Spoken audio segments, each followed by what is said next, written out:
And inside the locker room, what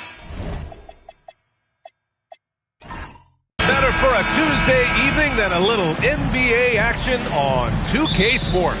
Brian Anderson here, joined by Grant Hill, Tim Legler, and our reporter, Allie LaForce. And now the Washington Wizards starters.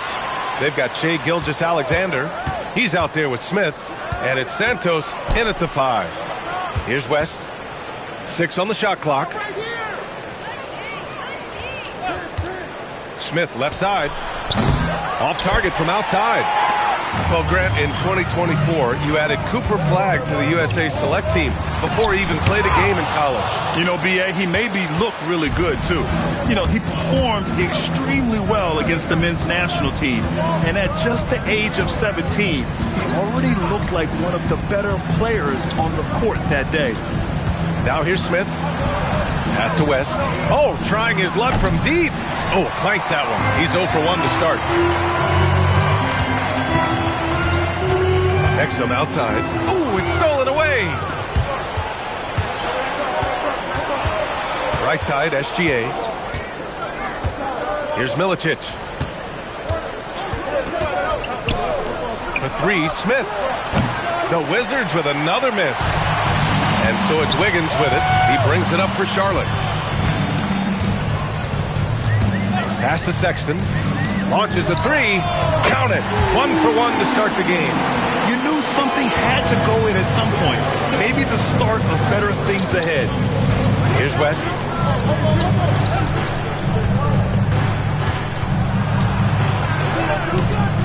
Over Wiggins. Excellent D there from Wiggins. Still nothing after 4 shot attempts. They're desperate to see something fall through the net. Sexton passes to Wiggins. From outside, off the mark. Yeah, so many times we will see shooters of any caliber miss that wide open 3. Smith outside. No one near him. Jump shot is good that time. A huge sigh of relief. 1 for 5 now. Let's see if they can keep it going. Got a hand on it. First quarter of basketball. Just over 2.5 minutes played so far. And so Sexton will bring it up for Charlotte.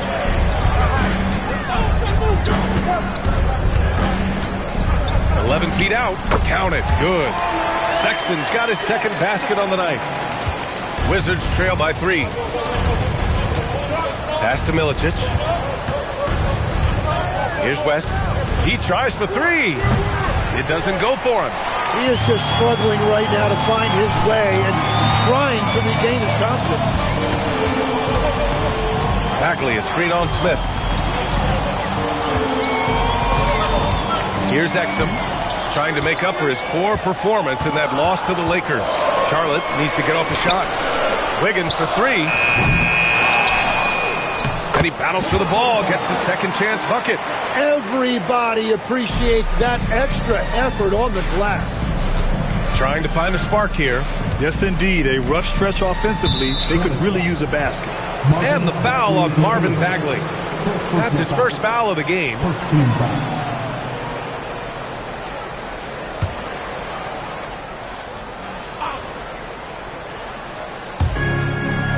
Pass to SGA. Now that we're approaching the midway point of the season, Legs, what kind of storylines are you following? Well, this is the time of the year, B.A., when you start talking about the trade deadline. You know there are teams out there looking to make that perfect move to put them over the top. How unnerving for a player is this time of year? Very difficult when those rumors are swirling, not just for the player involved, but for his teammates as well. 5 on the clock. Santos pulls it in. Yeah, this quarter has just been a struggle for him offensively. Pass to Milicic. Here's West, pounded by Wiggins. Gilgeous-Alexander against Sexton. Takes the 3. Washington again can't hit. Hornets leading by 5. Now here's Exum. Yet to see a basket. Outside Sexton. 2 minutes remaining in the first. 2 minutes. SGA with a steal. And a fast break now for the Wizards to snap the cold streak. And the layup is up and in. Yeah, SGA so quick up the floor and getting out in transition, able to find that space. And Charles Lee wants a timeout. He might have seen something and needs to review with his guys. And this is year 2 for Coach Charles Lee at the helm of the Hornets, Grant. Yeah, B.A., a long-time assistant. He knocked on plenty of doors before finally securing the lead role. And that determination to break through is something he's looking to impart to his young roster.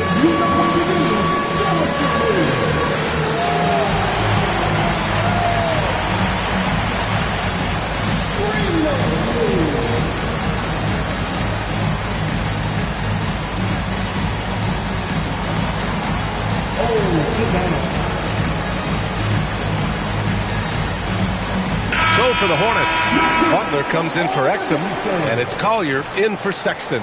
Martin, he's checked in for Washington. Armstrong comes in for SGA.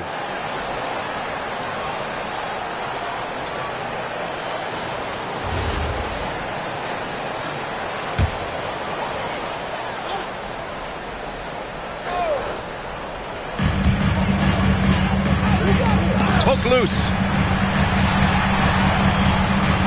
Bagley passes to Wiggins.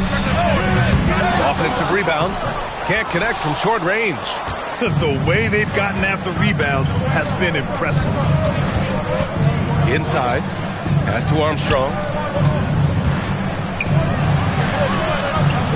Over to the left wing. Smith outside. 6 to shoot. No good. That would have tied it.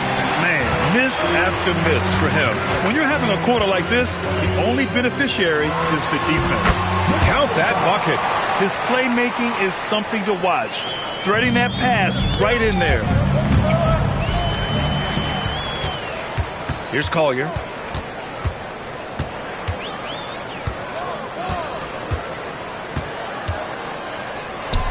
There's 42 seconds left to play in the first quarter. And he was fouled while in the act of shooting, so he'll take 2 free throws. Well, Grant, this is the 3rd season under this front office for the Wizards. And bringing experience from years working for the Oklahoma City Thunder, their commitment level to building the right way is rock solid. Take a break. Take a break. 2 shots.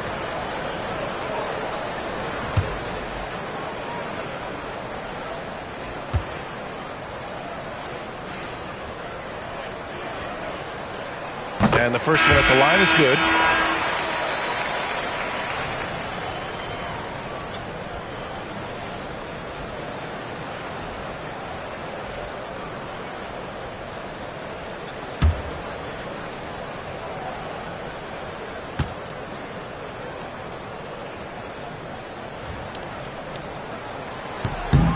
Both shots good from the stripe.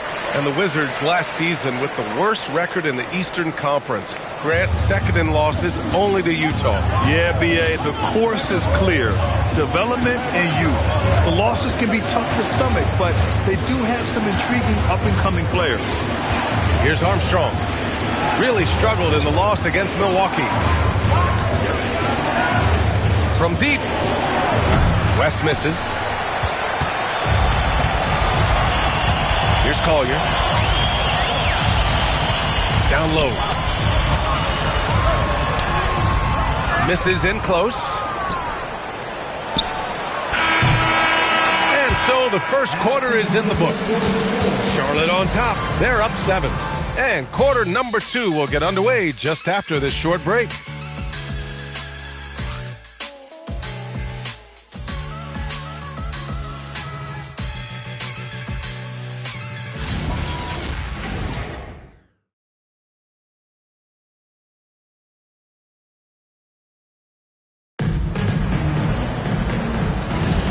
And for those of you just tuning in, second quarter action is where we are. And before we move on, what do you guys think about what we've seen from Charlotte? Well, you have to credit their effort on the defensive end. It set the tone for this contest. They've been active, they've been disruptive, but now the question is, can they maintain this level of intensity? All right, this is how the floor looks for the Wizards starting in the second. They've got Kenyon Martin, And it's Anderson in at the 2 spot. Yep, that one's good. Good heads-up basketball. Sees an opening and capitalizes. Pass to Pachulia. Here's Shepard. Some nice passing by Charlotte here. Here's Collier. Here's Bonner. Oh, and makes it with the kiss. That's exactly what you work for, a high percentage look. Wizards trail by 7. Now Martin. Just over a minute has passed here in the second quarter. West misses. Practically a block. Good, strong challenge. He didn't quite get a hand on it, but he did enough to affect the miss. And keeping us updated from the sideline, Allie LaForce. Thank you, guys. The Hornets are trying to create a winning environment. Coach Charles Lee said, quote, "We know this is a young team, so I want culture enhancers who help us build with their hard work and creativity. Having that energy coming into the building every day is the most important thing." Brian, back to you. Looking to set the standard. Allie, thank you. The first free throw is good. You know, Tim, when given the opportunity, Bull has shown flashes of being an impactful player. Well, B.A., he is a very intriguing talent with his size and skill set. Now, for him, it's all about consistency and translating that potential into winning plays. And he can't hit the second. Grant, you played in a more physical era of the NBA. Now it seems like the league is trying to strike a balance there. I think you're spot on, B.A. There's been some back and forth, trying to keep the game free-flowing and physical. The league's trying for the best of both worlds. 4 on the clock. And the basket by West. West has gotten his first bucket of the night. Love that look there, locating his teammate and creating an easy basket. Outside Sexton launches it. Rebound Washington. And this is the first season matchup for them against this Hornets team. These teams split the season series last year, neither making an impact in the conference overall. Here's West. For 3, Smith. Can't connect, making him 1 for 6 from the field. Nice rebound. Trying to match the other team's intensity right now. For 3, Sexton sends it home from three-point land. Sexton's got his 3rd bucket of the night. Easy look when the defender isn't fighting over the screen. Yeah, and that's the effectiveness of the two-man game right there. Now here's Smith. Pass to Hibbert. Can't get a second shot to fall. Now 1 of 2. Hornets leading by 9. The shake. And the layup by Butler. Butler's got his first points of the game. And they seem to have a hard time picking good shots in the first quarter, but it's all coming together now for them here. And so now a timeout called by Brian Keefe. Coach taking this moment to speak to his guys, maybe alter some of the game plan. Bagley's checked in for Charlotte. And now a peek at some of the players competing for a spot in the dunk contest. All of them true dunk artists who can do some spectacular things in the air. And I can't wait to see what these guys have dreamed up this year. The level of athleticism and creativity that goes into this contest is what makes it so incredible to watch. You look at Wiggins. If he can keep raking in the votes and hold on to his number 4 spot, he'll make the cut for the contest for sure. And I see no reason why he shouldn't. And frankly, I think he's got a pretty good shot at wowing the judges and winning the whole thing. And there you have it. This year's dunk contest field looks incredible. We'll keep you up to date in the voting. That is always a highlight of All-Star Weekend. Watching guys just fly through the air. And I enjoy watching all of the guys on that list slam it home. And down it goes. 2 points. And the Hornets lead by 13. Looks like we're starting to see a pattern here. Not afraid to get in the paint and get wet. There's a screen. To the middle. And the foul is called. He missed it, so he's got a couple of free throws coming his way. It'll be on Marvin Bagley. And despite lacking a consistent three-point stroke over his career, Tim, Najee Marshall has been a pretty consistent rotation piece. Yeah, B.A., and he's done that despite the fact he was undrafted back in 2020. Defense really was his initial calling card. Offensively, he's looking to add to his game. Making a name for himself now. And Charlotte making a change here. Wiggins is checked in. Santos is checked in for Washington. And he makes both free throws. Hornets leading by 11. Exum up top, covered by Smith. Wiggins for three, and he's now 1 for 4 after that one. They're shooting the three extremely well this quarter. It'll be fun to see if they can keep it up. Pass to West. Hey, puts up a three. West misses. You have to credit their effort. I mean, they've done an amazing job on the glass. Exum outside. Wiggins outside. Pulls up on the wing. Yep, that one goes. Wiggins got 5. Their ball movement on this run has been tremendous. It's led to a lot of good, clean, open looks. He came up dry offensively in the first, but looks like he's ready to turn it around. And here's Charlotte now, following the bucket by the Wizards. Bagley, a screen on Smith. Wiggins outside. No good on the triple. Yeah, it's been a tough game for him with his shooting. Fortunately, the rest of the team has picked him up, and they have the lead. Gilgeous-Alexander looking it over. Pass to Smith. Washington moving the ball around. Here's West. Knocks down the 18-footer. Assist goes to Steve. Hornets leading by 12. And timeout called by Charles Lee. He'll take the opportunity to regroup. And when you think of the league's point-of-attack pests, Davion Mitchell earns his keep defensively, Legs. Well, we've all taken notice of that on-the-ball defense. He is one of the best in the league at that, but he is starting to find his scoring prowess in this league as well as he continues to improve his efficiency. Great defender. Now here's Sexton. Give him 8. A minute 31 left in the first half. Just 5 to shoot. Back to Exum. Puts up a 3. Milicic grabs the board. Wizards trail by 12.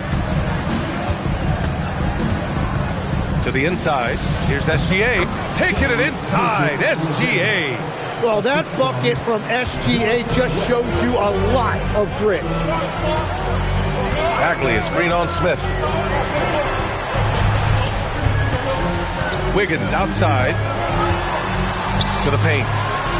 Oh, and there's the whistle on the shot. So 2 free throws for him coming up. And a look now at the Washington Wizards' upcoming schedule. On Monday, they'll go up against the Trailblazers in Portland. Then on Saturday, they'll be matching up with LeBron James and the Los Angeles Lakers. The road is never the highlight of your schedule for any team. But for these guys, it is a chance to go out there, test themselves, and see how well they gel outside of home court. It could be a very valuable experience.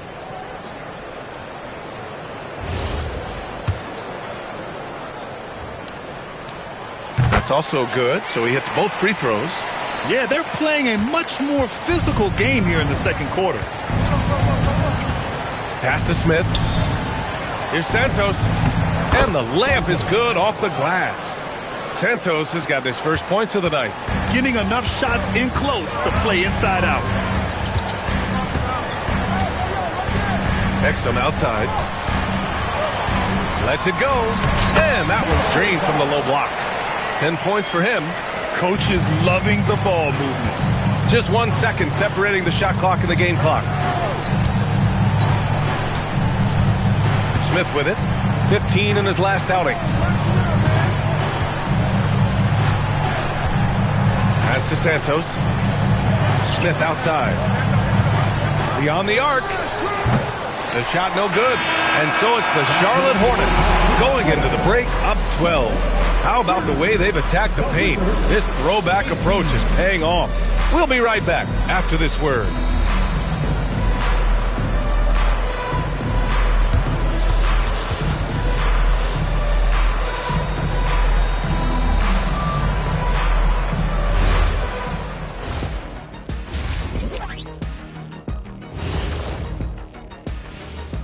Happy to have you with us. Let's start things off with our Players of the Week. Guys, how about our winner from the Western Conference? We've turned into a league dominated by wings. You need guys like him, players who can take over, score from all 3 levels and guard 1 through 5. First of all, get this to your little thick ablanduta. 1 through 4, no small 4 could ever check me. You got it? You're right. You're right. And let's move on to that first half. Talk about a rough start for the Washington Wizards. It's not a huge deficit on the boards, but enough to where they're giving away possessions, and that adds up, guys. Yeah, if they're playing a comeback, better rebounding is where they need to start. And that's a wrap on halftime. Thanks for watching as we send you back to BA to call the second half.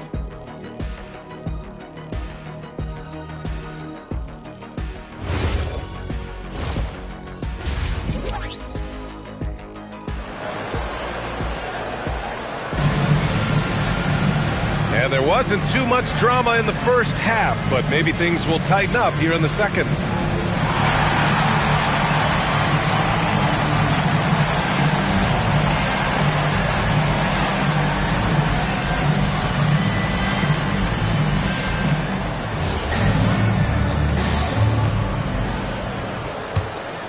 Here's Sexton. Colin Sexton up there with Dante Exum. Then it's Andrew Wiggins. Then it's Marvin Bagley. So that's who Charles Lee starts in the second half. Not himself from range right now, but the only way out of this funk is to keep trying. Smith outside. Pass to Santos. Clock at 4. And here's SGA outside. Over Sexton. Santos can't get it to go. I'll tell you what, they've rebounded the ball tremendously well. Exum outside.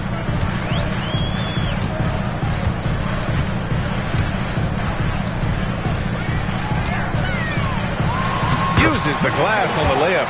12 points for him.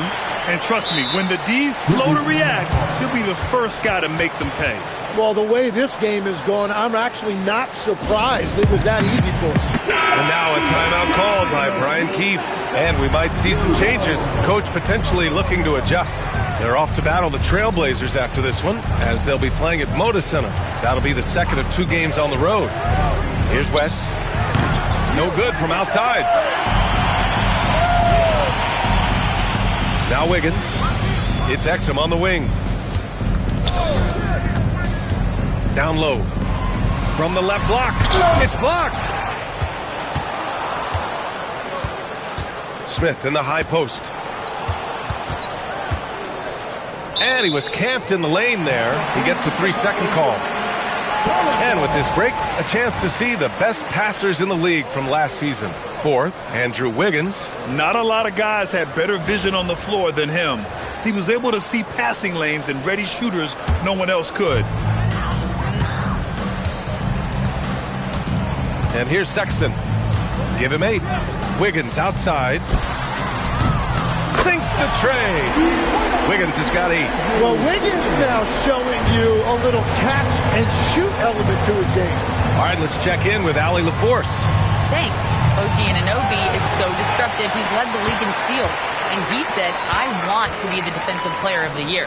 I've always thought I was the best defender in the league. I'm athletic enough, strong enough, and smart enough to defend every single position. Back over to you. Very confident. Thanks much for the report, Allie. Here's Milicic. After the basket by Charlotte. West. The Wizards with another miss. And right now, they're +8 in the rebounding category. That's helping them run away with this. Exum outside. Smith outside. To the middle. Oh, deflected. It's Exum on the wing. 15 foul line. Steve Smith. First personal foul. First team foul.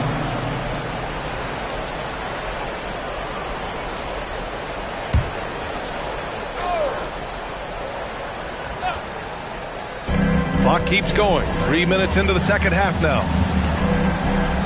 Back to Bagley. Well, every team is looking for wings who can defend multiple positions. Who's at the top of your list, Tim? Yeah, I look at a guy like Lou Dort. Look at a guy like James McDaniels. They've got length, a whole lot of want to, and they've got the ability to guard multiple positions. Here's West. Clock at 6. Here's Gilgeous Alexander. Another miss. Boy, they're in a funk right now. It's stolen by SGA. Takes it inside. Pass to Milicic. Smith outside. The three is up. Hits a three-pointer. Smith's got 5 now. Defensively, you can't afford to get stuck on the pick. Well, you just have to communicate those switches. If you don't, it's on you. And timeout called by Charles Lee. I think right now he might be looking at some adjustments.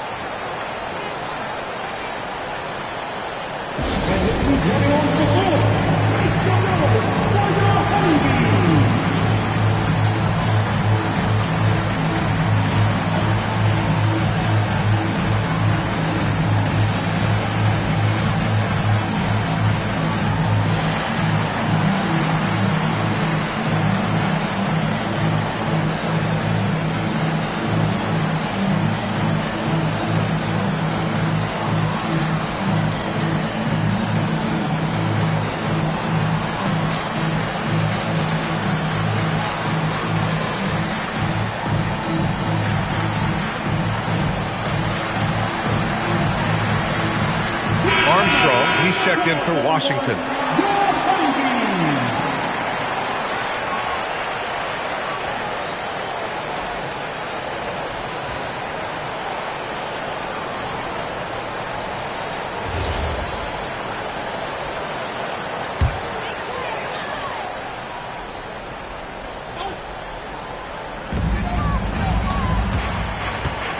Now here's Sexton. Give him 8. Bagley passes to Exum. Now here's Sexton. Just 4 to shoot. Here's Wiggins. He drains it. Made half his shots. He's 5 for 10 now. And you really feel like Wiggins can get that shot anytime he wants in the mid-range. When you think about the skill of Cade Cunningham, Grant, and his height, what a combination. You know, B.A., whether it's scoring inside or seeing over the defense or just beasting on smaller guards, his 6'6" frame is certainly an advantage. And just a great job of getting there first and absorbing the contact. First team foul. Butler's checked in for Bagley.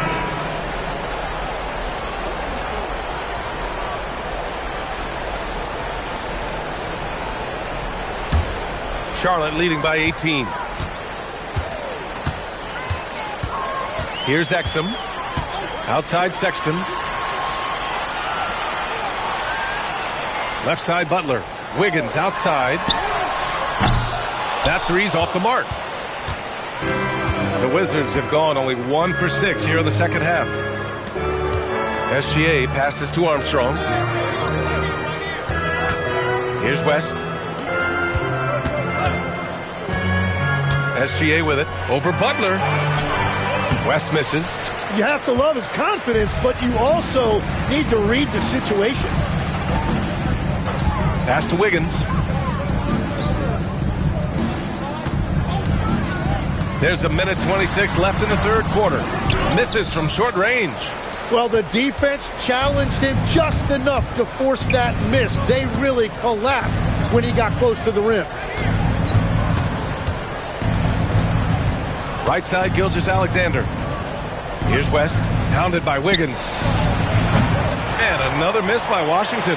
You hate to pile on, but his poor shooting night has really hurt the team. Three-pointer. That doesn't go either for Wiggins. Martin, he's checked in for Washington. Anderson comes in for SGA.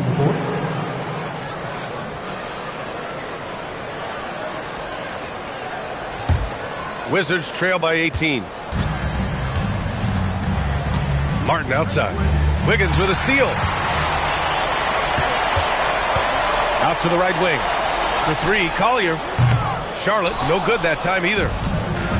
Washington has gone just 1 of 5 from three-point range here in the third quarter. Pass to West. Washington moving the ball around. Here's Armstrong. Hasn't gotten one to fall yet. 5 to shoot. Martin a screen. To end the drought, Armstrong with a bucket. Their defense has to do a better job of smothering those shooters. Here's Collier. Wiggins outside. Pass to Shepard. Here's Bonner. And it's in! Oh! Nails the buzzer beater! Are you kidding? That is just a killer three to end the quarter. Well, through 3 quarters of play, down double digits. It may be difficult to overcome. Hornets out in front. They lead by 18. And time to step away quickly, but we'll be back in no time with the start of the fourth quarter. And while we have a chance, let's go to our State Farm assist of the game. And I'll tell you what, this was a no-brainer tonight. Take a look at the precision on this feed. Couldn't place it any better. Yeah, playing for one another. That's the definition of teamwork. Well, there may not be a lot of drama down the stretch as we head into the fourth quarter, but stranger things have happened. Fourth quarter on the court for the Wizards. We've got Smith. Kenyon Martin is out there with Kyle Anderson. And it's Armstrong in at the one. A nice shot by Smith. That's very smart use of the screen, and it sets up a very close look. Outside Butler. They set a pick from outside the arc. And it's Martin with the rebound. Given his range, you'd expect him to capitalize on that opening. And so he draws the foul, headed to the line to shoot a pair. Grant, looking at Cooper Flagg. His versatility is what makes him such a highly touted prospect. Yeah, B.A. Cooper can do a little of everything offensively. He also covers a lot of ground defensively at 6'9". And on top of his balanced skill set, his intangibles are just elite. And he makes a first. And Tim, 1 year, you shot over 50% from the field and from three-point range, not to mention over 80% from the free throw line. You think we'll ever see that again? Well, Brian, I think the 50% from the three could be more difficult because the volume is now so high. I'm not sure they're as selective in their shot attempts, which means your percentages naturally come down a bit. So 3 for 6 is not going to be an option for a great shooter? Don't think so. 3 for 6 is usually the first quarter for a lot of these guys. Count it. And the Hornets lead by 16. A stronger defensive presence would have saved them 2 points. Nothing will drive your coach crazier than what you just saw. Lack of focus, lack of effort. A wasted trip down the floor. That's not a good shot at all. I'm not sure what he was thinking right there, but we see this in this game sometimes. The Wizards trail by 18. Martin outside. For three, Smith. Rebounded by Butler. Well, I think at this point the whole team is pressing, but he certainly looks frustrated. Pass to Bonner. 4-3. They get it back. Yes, it's good. They've shown the power inside. Their rebounding effort has been sensational. The Wizards have gotten just 1 shot to fall out of 3 attempts in the fourth.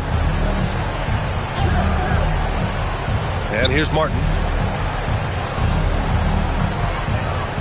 Well, some lament the death of the mid-range jumper in today's game. So, Grant, you got any fixes? Well, some have suggested cutting out the corner threes. If the three-point line was only like above the break, teams would probably need to rely more on that mid-range.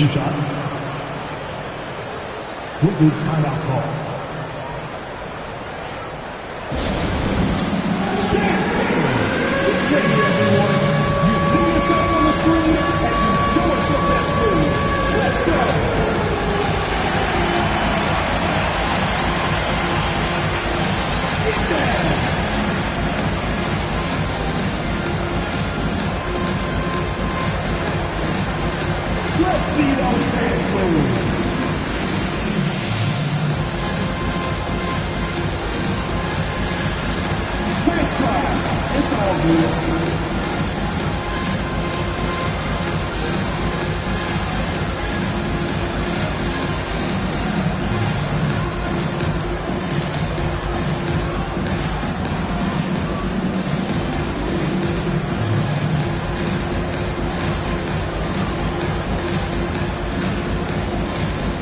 who's checked in for Charlotte.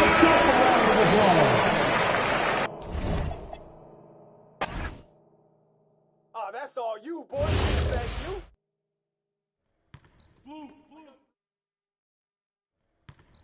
Who's got ball?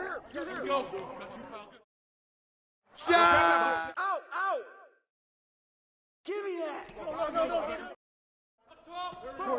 Tee up on him. Shooter, no. Big coming. Oh, foul. Corner. Pick. Ball. Three's for Armstrong. Armstrong.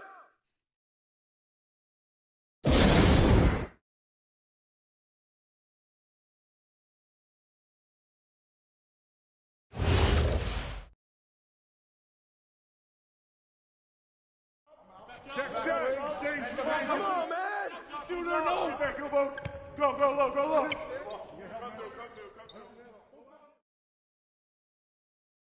Don't wait for me. Watch calling. Let's go, fellas, from the get-go. That's all you. Who's got BJ? Oh, West. Don't do too much.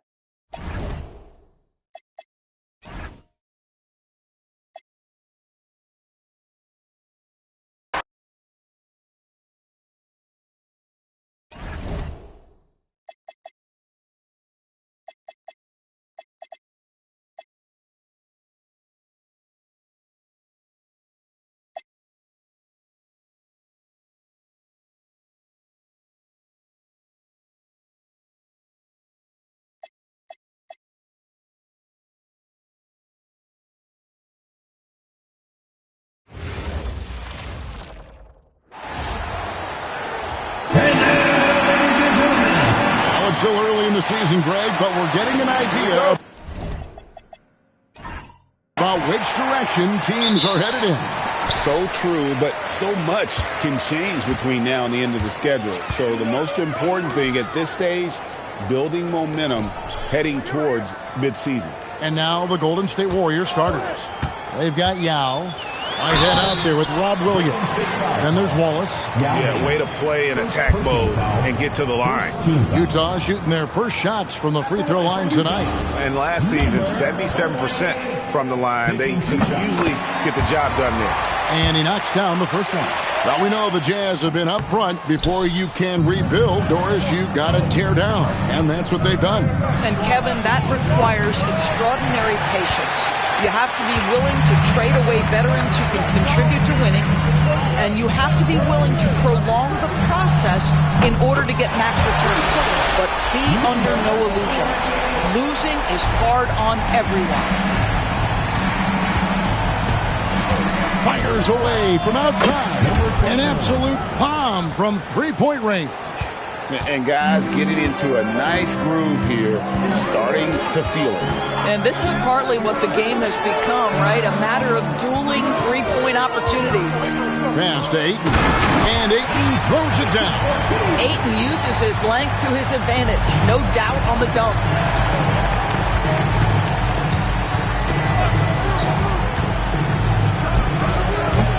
No good on the triple.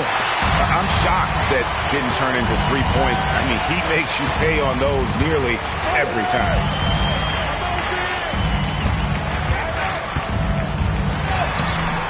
And he tries off the glass, but it's no good. Golden State's gone 1 of 3 from beyond the arc so far in the game. It's hauled in by Tyrese Halliburton. And the ball out of play. The Warriors will inbound.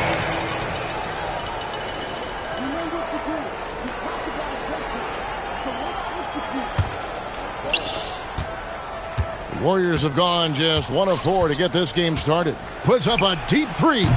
Utah with the rebound. Boy, that's brutal. 1 for 5 to start. You have got to find your footing offensively. Pass to Okogie. Inside. Fades away. Dunn finds Halliburton. 5 to shoot. Another miss by Utah. From outside the arc. No good on that one. Well, it isn't for a lack of effort when it comes to getting up to three-pointers, but not much to show for it. He's going to lose the green light here very early in this game if this keeps up. Hits it from three-point range. He has 7. And that's exactly what he's looking for, draining the triple. And so Steve Kerr decides to call a timeout. He's going to take a minute here to get things straightened out. And now let's swing it over to Allie LaForce on the sideline. Will Hardy gave me a few minutes to catch up with him. I asked him if there's anything in particular they can do to keep Tatum's production at bay. He mentioned, well, the playmaking ability is what hits you first. His skill is something we're going to have to slow down, and we feel we have a good plan defensively to do so. A plan is a good start. We'll see if they're able to execute. Kevin? Great work as always, Allie. Thank you. No good from Yao. Boy, he looks and will take that shot every time. Just won't go. Halliburton outside. Pass to Ayton. Here's Okogie. Now, here's Dunn. Here's Ayton. And it's good with time running down on the shot clock. Ayton's got his second bucket. Oh, great ball movement there. From deep three-point territory, from beyond the arc, and then some. Gets one to fall, but only his second make in the first 7 attempts. They set the screen. Halliburton outside. Ayton the screen. Williams with the block.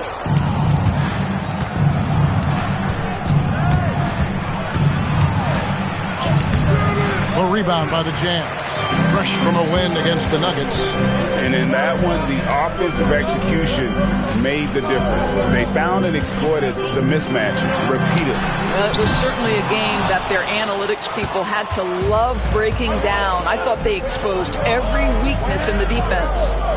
Now here's Wallace. Hasn't made one yet. Lets the three fly. And it's Ayton with the rebound. And he didn't punish them for the weak coverage there, but they can't count on him to continue missing. Boy, he couldn't have asked for a better look. That's tough to take. Here's Wallace, right wing. And the Warriors miss again. They hold the early advantage on the glass. Halliburton passes to Dunn. Halliburton sets the pick for Dunn. Back to Halliburton. And Halliburton slams it in. Not the kind of aggressive defense they need to cut into the lead. Yeah, you have to protect the rim, Greg, a little better. They're just too slow to react. You can't afford to sleepwalk through possessions. What's going on out there? A different look for Utah. Howard's checked in for Okogie, and Hayes subbed in for Halliburton. Kevin Huerter, he's checked in for the Warriors. Jaime Jaquez comes in for Wallace. Here's Jaquez. Shot from the wing, and that one is good. He's got 8. Well, we know this guy is always a threat offensively. You can't lose sight of him. DB all-world talent with LaMelo Ball, but health and win still a work in progress. Kevin, we know this. He is highly skilled with the ball in his hands. He's a fearless shooter. For LaMelo Ball, it's as much about entertainment as it is skill. Here's Jaquez, the 3. That shot off. Back to Dunn. Here's Hayes. His three-pointers off the mark. They play the clock right, then go 2 for 1. Just got to time it up right. Jacks up a 3. A shot missing. Boy, not his best quarter. He's trying to break through. To the paint. Here's Ayton. Well-timed pass, and he goes straight to the bucket for the layup. 6 points for DeAndre Ayton. Yeah, another nice bucket down low. They've really been able to work the ball into the post effectively here so far. Just 1 second between the shot clock and game clock.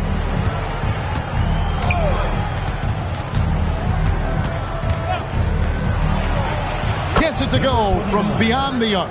Pick works well there. Not much resistance from the D. It takes incredible effort to stay connected to the hip of the offensive player. You've got to want to work. And so the first quarter is in the books. Utah out in front, up.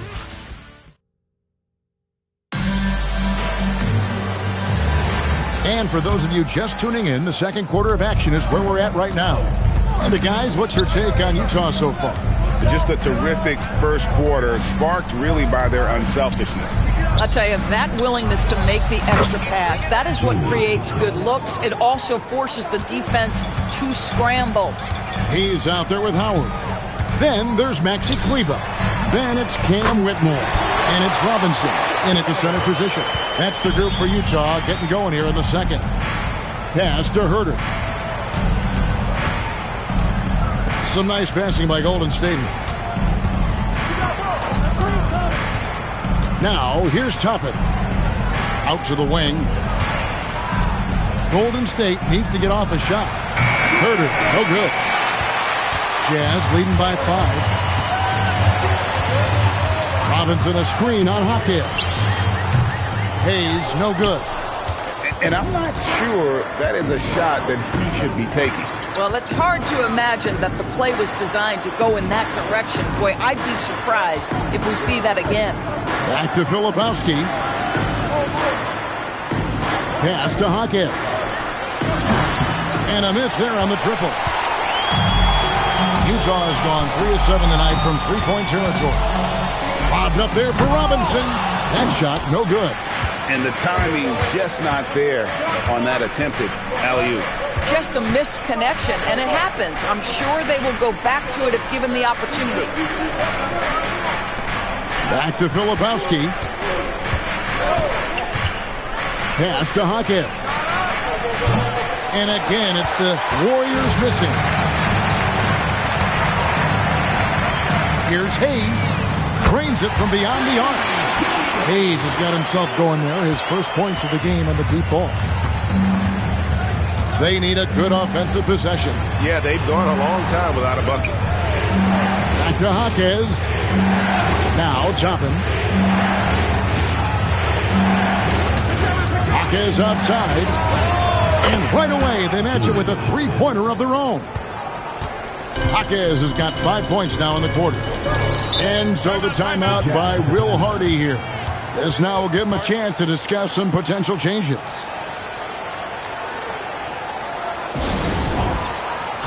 Both teams will make substitutions.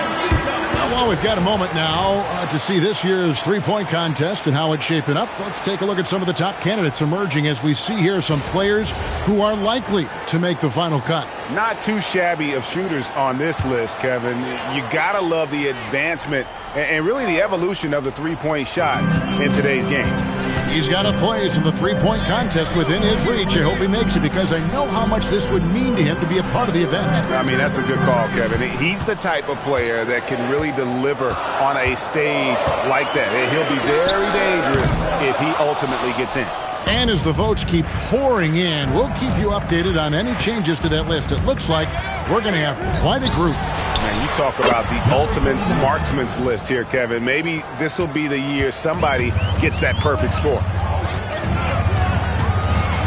And the call is going to be, yes, it is, an illegal screen. And with the trend grade toward a faster pitch, you miss watching those grinded-out half-court battles that enthralled millions during the Jordan era. Well, I miss playing more than anything, but as far as watching, the game for me is as good as it's ever been. And the Jazz making a change here. Whitmore is checked in, and let's go to the sideline. Here's Allen. Thank you, guys. Jason Tatum talked about his development since coming into the league, and he said earlier, I was playing the game just to play the game instead of thinking it. It's tough when you're younger. You just want everything to happen so fast, but it doesn't work like that. Kevin, back to you. He has come a long way. Okay, thank you, Allen. Here's Halliburton. Another miss by Utah. And it's the Warriors' ball. They're rolling here with a 9-point run.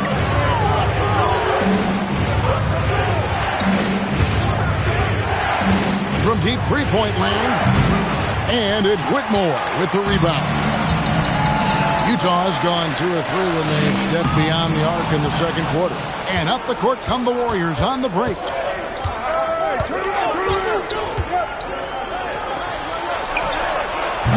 A three-pointer off the mark. Well, he hasn't helped them much tonight, but they've gotten a lot of productivity from other players. Pass to Halliburton.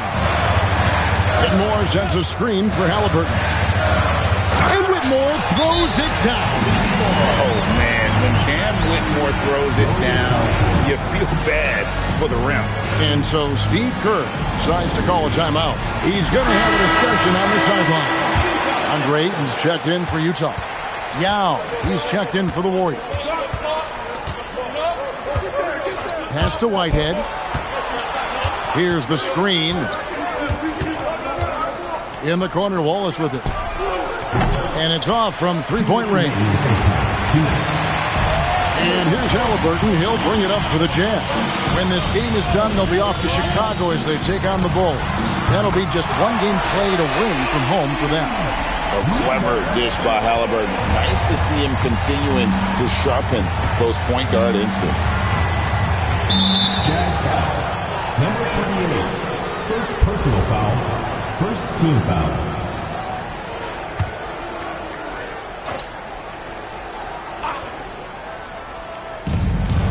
Pass to Whitehead.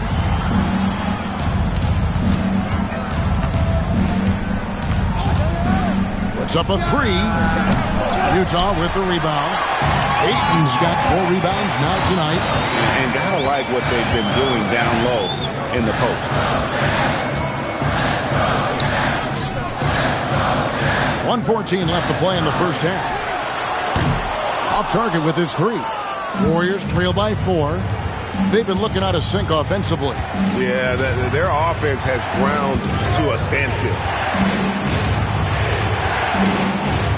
Pass to Whitehead from downtown, and it's Ayton with the rebound. Ayton's got his 5th rebound in this one. Dunn sets a screen for Halliburton. Launches a 3. The Warriors pull it in. And you could tell he thought that triple was going to fall. Pass to Whitehead. Outside Williams. Some nice passing by Golden State. Yao with a screen on Halliburton. Just 5 on the clock. Bangs home the trifecta. He's got 20. And having a whale of a game from three-point range. Drained 3 of them in that first quarter and has added 3 more here in the second. They set the pick. Now here's Ayton, defended by Yao. Yao with the block. So that'll be it for the first half. Fairly even battle underway in this one. Jazz lead by 1. Well, we've got a moment now. Let's go courtside. Allie, thank you for that interview. And now we're at halftime. And we'll be back to bring you more basketball after this. Attention to center court. Drumline. They're thinking about the shot.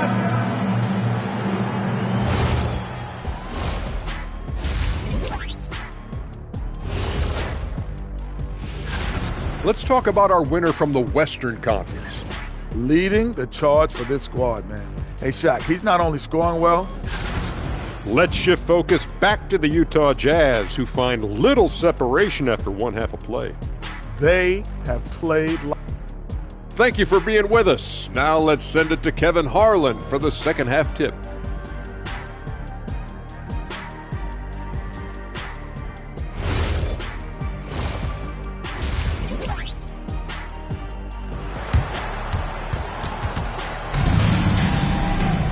Second half of basketball upon us.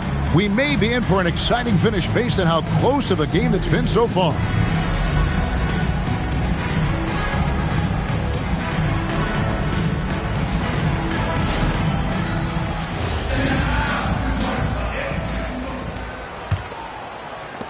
The Warriors trail. And Golden State looking at who they've got. They've got Case and Wallace. Rob Williams is out there with Whitehead. Then there's Yao. And he's good on the 3-ball. He's found his rhythm from deep, and you can see the confidence. And I think the defender knows once he gets cooking, look out. The bucket looks awfully big to him right now. Knocks down the 3-ball. And an eye for an eye. Both teams working to stretch the floor. Well, that 3-point shot just gives you so much room to operate on the offensive end. Bounce pass Wallace. And the Warriors, another 3. Guys, close one here. No team getting a huge advantage. Yeah, tooth and nail fight so far, guys. These sides match up really well. Halliburton outside. Warriors with the rebound. Williams has got 9 rebounds in the game, getting it done. Wallace, the pass to Williams. Beyond the arc. Sinks the three-pointer. And it's a 5-point Warrior lead. 12 straight points off of three-pointers, and the D looks shell-shocked. To the right side. And it's out of bounds. Utah able to retain possession here. And a look now at the breakdown between 3-point and 2-point shots attempted here tonight for the Utah Jazz. And so the timeout by Will Hardy here. He's going to make some adjustments to the game plan.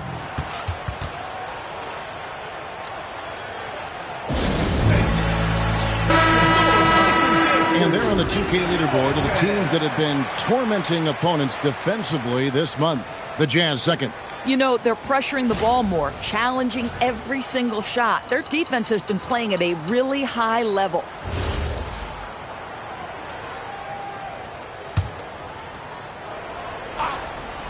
Here's Halliburton out to the right wing. Pass to Okogie. 6 on the shot clock. He's guarded by Williams. He drains it as the shot clock ticks down. He's got 15. And that's a good shot for him. He can shoot it over almost anyone. You want that mid-range game in your arsenal. You can't just be about threes and dunks. Sometimes this is a key shot.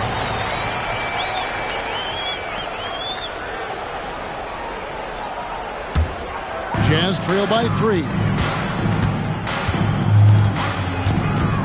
Here's Halliburton. And he sinks that one, hitting the back of the rim on the way in. You love the start to the second half. 3 for 4. Can they keep it going? Wallace, the pass to Williams. For the 3. Connects again from distance. Buries his 10th triple of the game. Unbelievable. Well, we're into the third quarter, just over 2.5 minutes played. Pass to Ayton. That's good, and it's Halliburton with the assist. Halliburton's got 6 assists here tonight. 80% shooting to start the third, 4 for 5. And so Steve Kerr decides to call a timeout. He's ready to talk things through with them.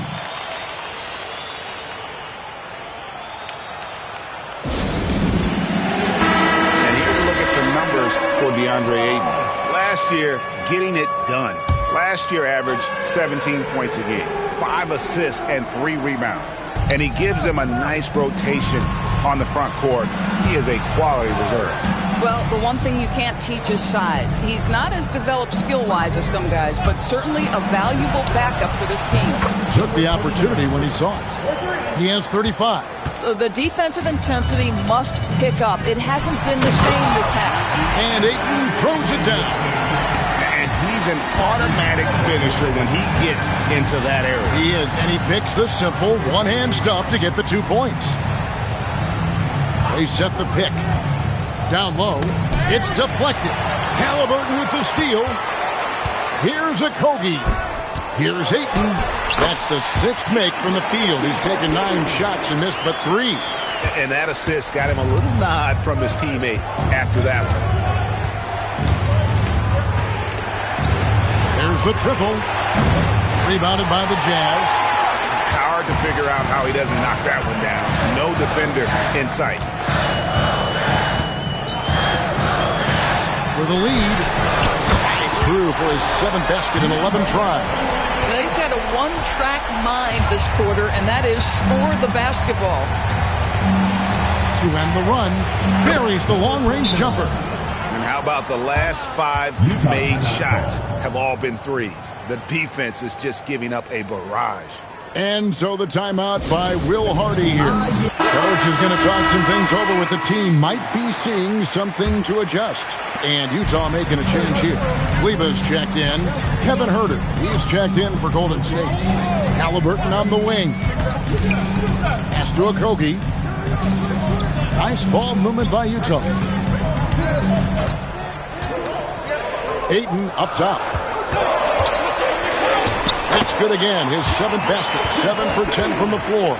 Boy, he's been so efficient in this one. That helps your team in so many ways when you can put it in the basket.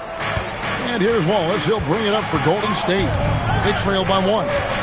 Pass to Whitehead. 2 minutes. Wallace outside. Hit by Yao. Here's Whitehead. Off target from three-point range. Utah has gone 2 of 2 from long range in the third quarter so far. Okogie, the pass to Halliburton. Kleba with a screen on Wallace. Halliburton kicks to Dunn. Offline with his 3. The Warriors have gone 6 of 8 on field goal attempts in the third. A 75% clip. Wallace finds Herter. Wallace outside. A 3-ball. And it's Ayton with the rebound. Ayton's got his 7th rebound here tonight. Halliburton drives in. Pass to Okogie. Now Ayton, defended by Yao. With the fadeaway. Good work defensively by Yao. You know, the right thing there to try to fade away with the D all over him, but that is a difficult shot to sink. Floats one up. No one near Herter as he lets it fly. It's good from long range. Herter's got his first 3 points of the game. There's 37 seconds left in the third quarter. A shot by Kleba, wide open. Another miss by Utah. The Warriors leading. Wallace, the pass to Whitehead. The 11-footer, and the Warriors tack on 2 more. Not everything fell for him in that first half, and now it looks like they're beginning to hit their stride. Wallace against Halliburton. Kleba sets the screen for Halliburton. Here's Ayton. And some nice defense there to end the quarter. And we've reached the end of the third. Warriors ahead, up 4. From the Delta Center, it's the NBA on 2K Sports.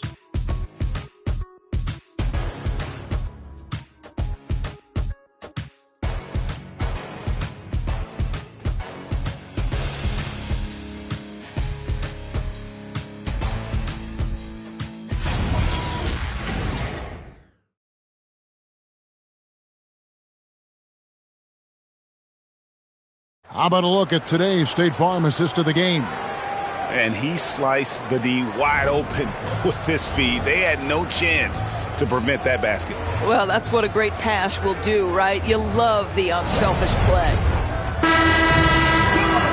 3/10 quarters behind us. 1 more to go. Thanks for being with us as we begin the fourth. We've got Maxi Kleba. Howard is out there with Hayes. Then it's Cam Whitmore. That's the group right now for Utah. Toppin pulls it in. Warriors leading by 4. And here's Herter. Teardrop shot. A shot. No good.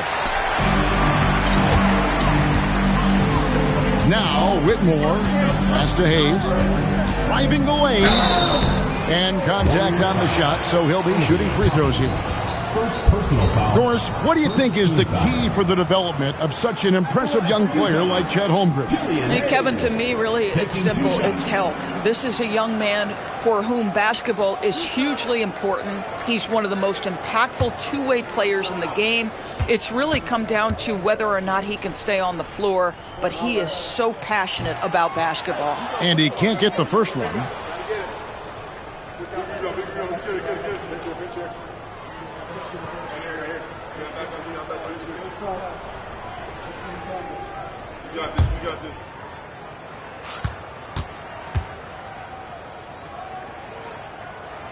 And the second free throw, good. Warriors leading by 3. Pass to Herter. And here is Toppin for three. Jaquez can't hit. Now Howard. In the corner, it's Kleba. Whitmore with it. This one for three. Rebounded by Benga. A few possessions into the fourth quarter, just over a minute played. There's a screen by Toppin, and he swishes it right through. He has 40. It's just hard to believe that someone can perform at such a high level. They've got to thank him for this lead. Howard against Jaquez. Basket number 8 for him on 13 tries. That's 62% so far. And guys, all about hard work from this point on. They've worked hard to create that high-quality shot and then able to knock it down. Rebound, Utah. Last quarter of play, about 2 minutes in now. In the corner, it's Whitmore. That misses, had a chance to tie it there. Warriors leading by 3. Latre. That shot missing. You know what, though? Sometimes you can be too open. I think it may have surprised him, and that's why he missed. Kleba with a screen on Herder. To the middle. And Kleba slams it in. Fundamentals, guys, using the one-hand slam. Well, he makes the basics look pretty exceptional. And again, it's the Warriors missing. Utah has gone 0-3 so far in the fourth quarter from long range. Back to Whitmore. To the inside. And no good. Had a chance to take the lead there. Warriors have gone just 1 of 6 from the field to start the fourth quarter. A bit of a slowdown for them right now. Herder, no good. You know, things haven't clicked for him offensively, but other guys around him, give them credit. They're filling in the gaps. Here's Howard. It's rebounded by Golden State. Toppin's got his 4th rebound with that last one here tonight. And now we'll look at the upcoming schedule for the Jazz. On Tuesday, they'll begin a road trip starting in Chicago against the Bulls. Then on Monday, they'll go back home and they'll be hosting the Detroit Pistons. And for the matchup with the Heat, it's going to be their 6th contest on the year.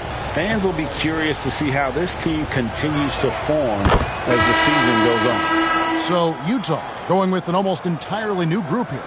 Andre Ayton's checked in for Maxi Kleba. Dunn comes in for Cam Whitmore. Okogie's checked in for Howard. And Halliburton subbed in for Hayes. Golden State also making some changes. Yao checked in for Benga. Robert Williams comes in for Toppin. And Wallace subbed in for Jaime Jaquez. Jazz trail by 3. Well, if you're just tuning in, welcome. We've got about 3.5 minutes gone here in the fourth quarter. Now, here's Ayton. Dunn, wide open, he fires. He nails it, and we're tied up. Dunn's got himself on the board with 3 there. Confident and composed on the three-point shot at a critical juncture. Bounce pass from Williams. Takes a step back. 11 feet away. No good there. And he has definitely been struggling in this quarter. And you know what? They keep calling his number, and they're simply trying to get him out of this funk. A three-pointer. Good. 3 triples in the first half, 3 in the second. Boy, do they add up. And we've got a timeout called by Steve Kerr. He's clearly intent on wanting to lock in and make sure everyone's on the same page.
right, heads check in for Kevin Herter. Now let's take a minute to talk to Allie LaForce courtside. Allie. During that break, Coach Steve Kerr had some advice for the team. Coach was urging his team to play strong defense, reminding them no easy hoops, give effort and help when needed. They do say defense wins championships, guys. All right, Allie, thank you.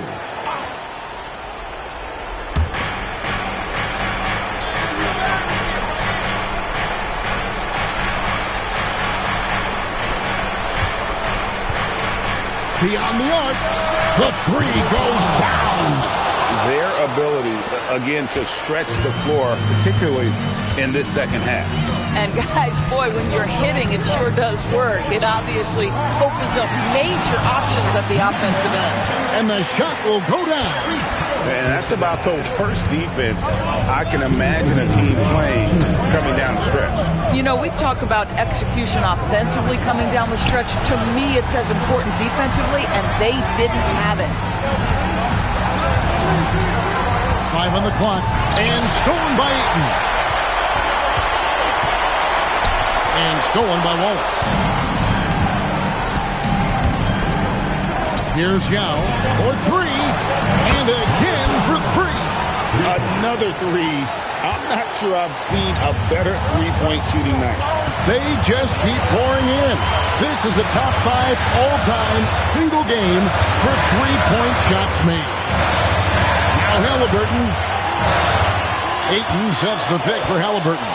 Just 4 to shoot. Buries the deep ball. That's an important shot right there, guys. I mean, he's produced from deep all game long. Yeah, he's done more work outside the arc than inside it, and that's not going to change now. They'll ride his long. Good, another from 3. And all game long, the threes have been pouring in for him. There is no stopping his shot.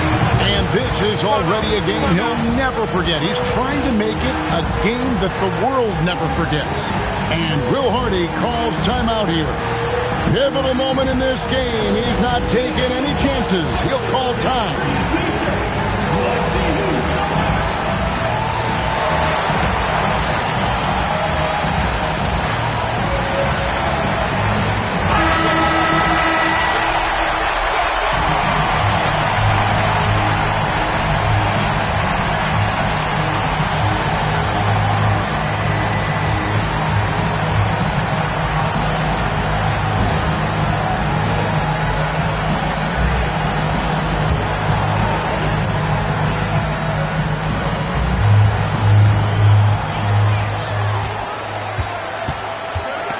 There's 48 seconds left in the fourth quarter of this one. Ayton fires. Williams with the rebound. Yeah, and the height disadvantage there forced them into a really tough shot. Tried to fade away, but just couldn't pull it off. Oh, you just love seeing a player with absolutely no fear. To me, more often than not, when you attack, good things happen. Now Ayton. 16 feet away. Yeah, that goes in. He is a great kid. I'd love to see this from Ayton, stepping up in the big moment, letting his talent take over. Honestly, just doing what they have to in order to get the basketball back.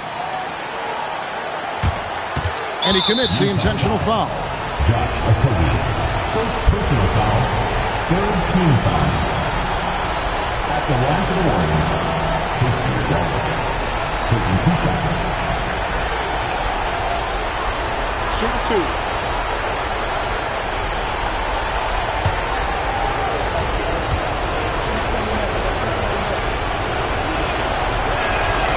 And no good as the first free throw, missing for him. We'll see if he can nail the second.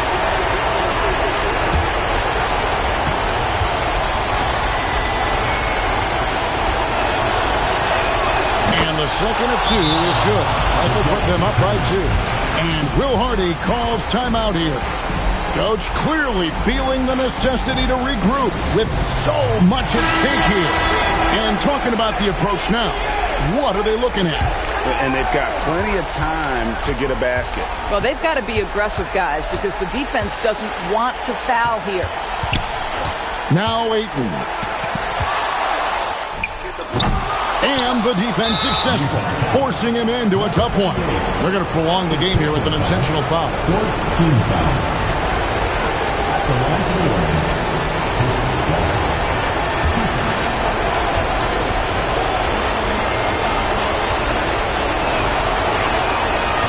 he hits the first one, and that makes it a 3-point lead.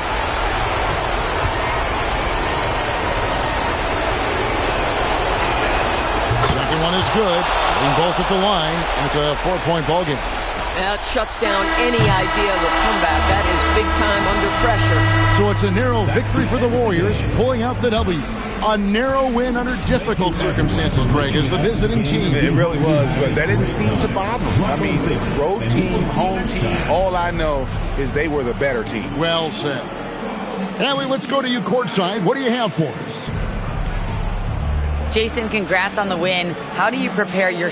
Oh, terrific job, Allie. Thank you so much. That was enjoyable. And that about wraps it.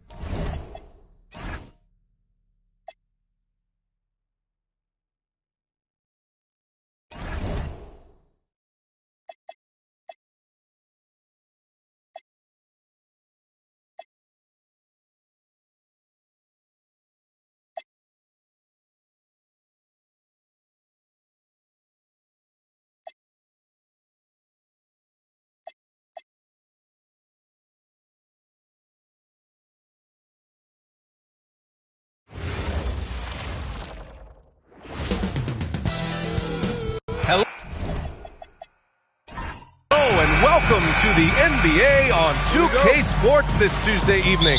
Hi everyone, I'm Brian Anderson alongside Clark Kellogg and Grant Hill. On the sidelines, Allie LaForce. So let's take a look at the starters for the Denver Nuggets. They've got Miles Bridges. He's out there with Trae Young, and it's Kaman in at the 5. You think back to the prime years of Kawhi Leonard, Clark. He was absolutely dominant. Yeah, he really was. I mean, so few wings could dominate the way Kawhi did when he was healthy and in his prime. I mean, he could score at all three levels, especially in that mid-range game. Absolutely lethal.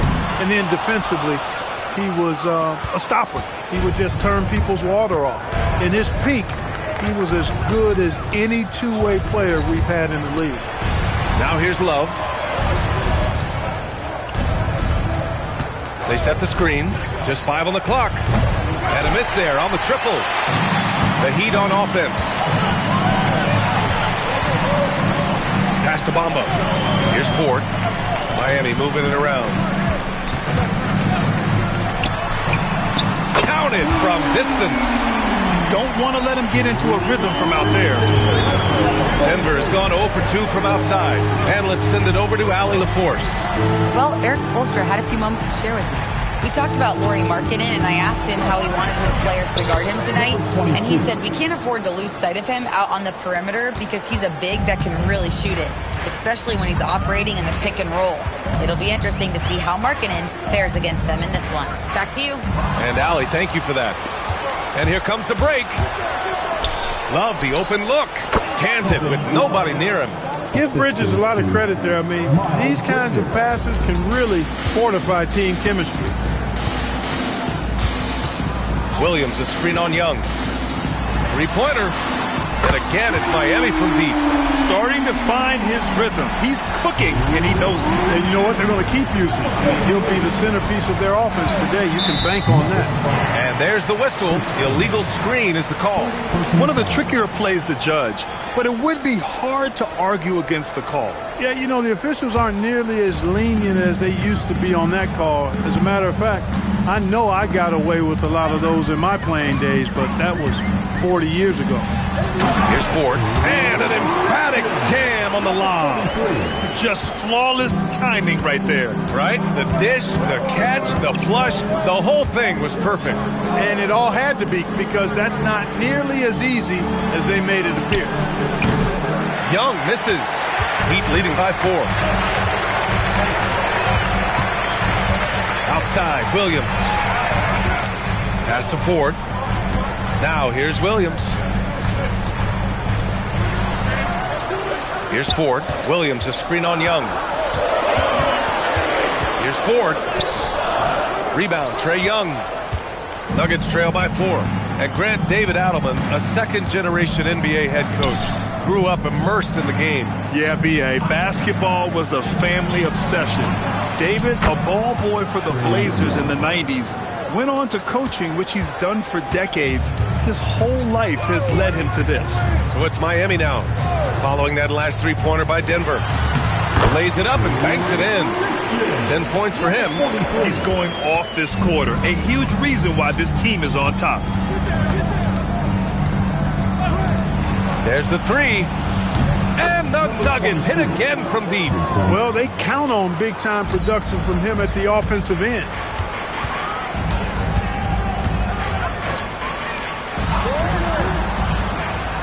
Screen by Bamba. And it's Bamba finishing strong. Well, you know, this is what you like about him as a facilitator. He hits his man where he can do something with the rock. Miami shooting their first free throw tonight. You know, they would love to post a similar percentage again this season. I mean, I think that's safe to say they'd love to shoot free throws as well as they did a year ago. Hendricks has checked in for Denver. Edwards comes in for Young. So David Adelman's decided to call timeout here. A moment to rest and confer on the game plan.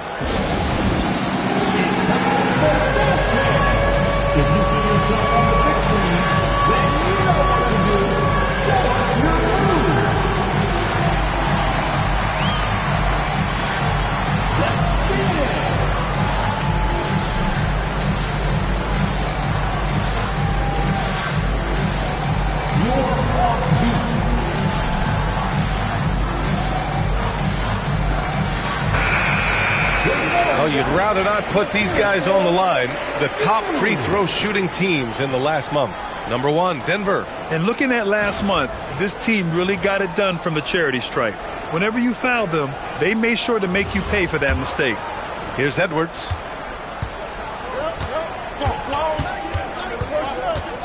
Pass to Hendricks.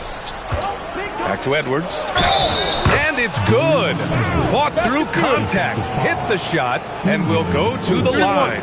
First personal foul. First team foul. Still in the early stages of the season here, but some people are already talking about MVP and Rookie of the Year, Grant. You know, I think it's a little early for that. I mean, those decisions are a long way off. But, you know, B.A., I guess it never hurts to take a peek. Here's Ford. No made baskets yet. Outside, Williams. Shot clock at 6. From downtown. And it's Ford missing. And here's Bridges. He'll bring it up for Denver. Pass to Edwards.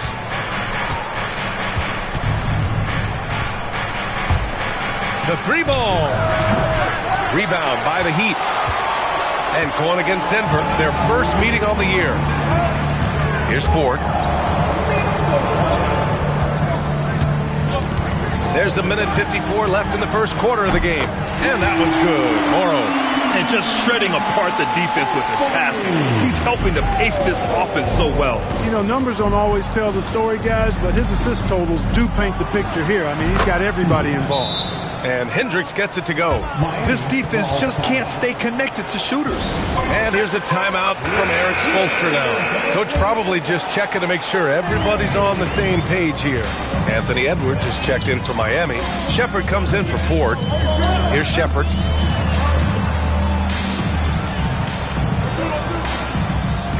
Out to the right wing. Back to Bamba. Uses the glass to finish the layup. Bamba's got 5. Looks like we're starting to see a pattern here. Not afraid to get in the paint and get wet. Well, I agree with you. 4 of their last 5 baskets have been exactly of that variety. Now here's Edwards. Eubanks the screen. Shoots. Edwards, no good. There's 53 seconds left to play in the first quarter.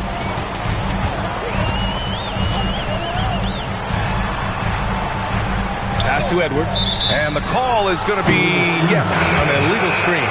The screener was leaning a bit right there. His feet may not have been planted. Pretty obvious call by the officials. Yeah, I agree. You know, sometimes that can be a tough call for the refs to make, but not that time. It was easy there.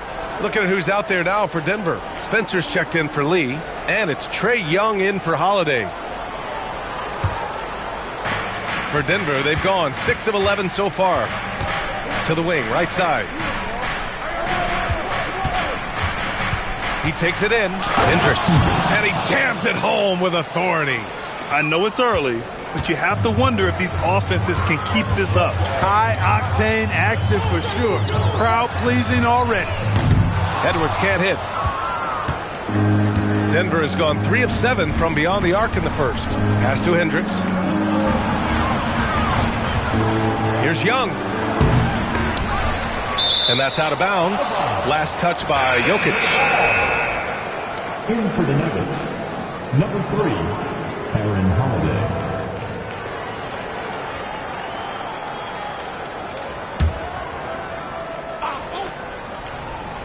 To the inside. The kick out to Young. The 3 is up. The shot, no good. It's all tied in Miami.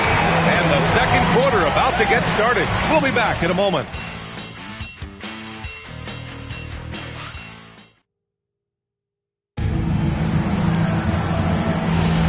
And close game underway so far. We'll see if either of these teams can jump out ahead in the second quarter. Hey, guys, what's your take on Miami so far? They're off to a rock-solid start. They brought a well-thought-out plan into this one. Yeah, you know what? Makes it really easy for the coaching staff in that case. No adjustments needed. Just keep on keeping on. Nikola Jokic is out there with Smith. Then there's Anthony Edwards. Then it's Shepard.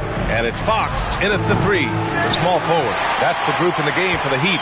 And even as the Heat look to go younger, this is not a team with an appetite for lengthy rebuilds, Grant. Yeah, B.A. But one advantage they possess, when star players around the league ponder a change of scenery, Miami certainly has some great views. And it's Jokic missing. The Nuggets trail. A chance here to catch up with Allie from the sideline. Thank you, Brian. The Miami Heat's head coach Eric Spoelstra talked about their approach, and he said, you got to try to take control of the game, set the tone, and play consistently throughout. Everybody's trying to do the same thing. It's who can impose their will longer than the other team. Yeah? He knows his stuff. All right, Allie, thanks for the report. Defensively, they've got to get more bodies in the paint. That's 3 straight field goals from below the free throw line. All right, guys, let's get your take on the scoring breakdown for Miami. Well, hey, guys, I mean, can we talk about how unselfish they've been, just racking up the assist numbers, moving it around with great precision. You know, I also like the fact they've been really aggressive in attacking from behind the arc. They could do a lot of damage from there tonight.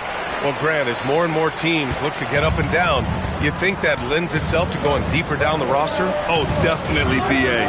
Also, with the G League and bigger coaching staffs enabling end-of-the-bench guys to get more reps, it helps them stay ready when their number is called. He was licking his chops there. Got a good look. And here's a timeout from Eric Spoelstra now. He's going to take a moment to give him a breather and talk things over.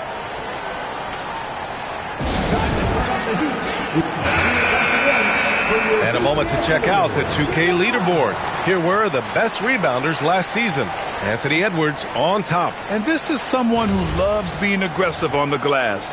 He proved it last season with how dominant he was collecting rebounds. We're about a minute and a half into the second quarter. Fires in the triple. He's got 13. And he's coming off a huge performance, and his confidence couldn't be any higher. And his coach knows that, too. Showing no signs of slowing or cooling down. They're going to ride him as far as he can take it. Hendricks, no good. Miami leading by 5. Here's Morrow. The shot won't fall. Oh, good D by Edwards. And so it's Young with it. He brings it up for Denver. They'll face the Spurs at home after this one. It'll be a quick stopover at home before they have to get back out on the road. There's no way that's the best look this offense can produce. Not at all. I mean, that's where they want him looking for a teammate, not trying to do it on his own. He needs to share the wealth there. Pass to Ford. Down to 5 on the shot clock. Shoots over Young. And it's Ford missing. I don't know if you can credit the defense for that. It was just a missed opportunity. Back to Holiday.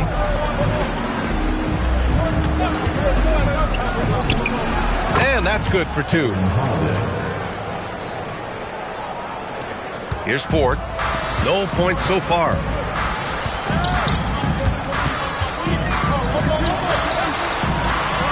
Pass to Morrow.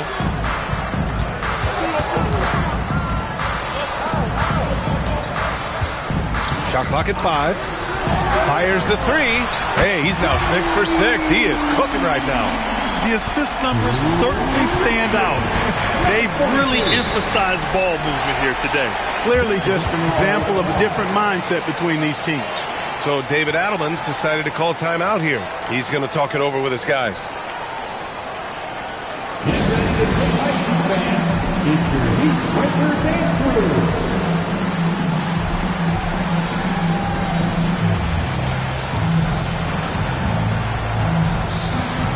And the Heat with some changes. Bamba's checked in for Nikola Jokic, and Williams is subbed in for Anthony Edwards. And here in the second quarter of action, as we approach 4 minutes played. Outside Young. Here's Ford, guarded by Young.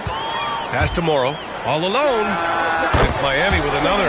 Perfect dime drop that time. Nice execution of the bounce pass. Granted, recent seasons, the big limiter on Chris Middleton's game has been health. Yeah, B.A., and it's just so frustrating. Here's a high-impact player, an all-star, and he's always having to come back from something. It's not what you want for anyone. Boy, that pick was a thing of beauty by Kamen. Slams it down with 2 hands. Man, they're really getting aggressive now. Now's the time to do it. Keep attacking that rim. Now here's Love.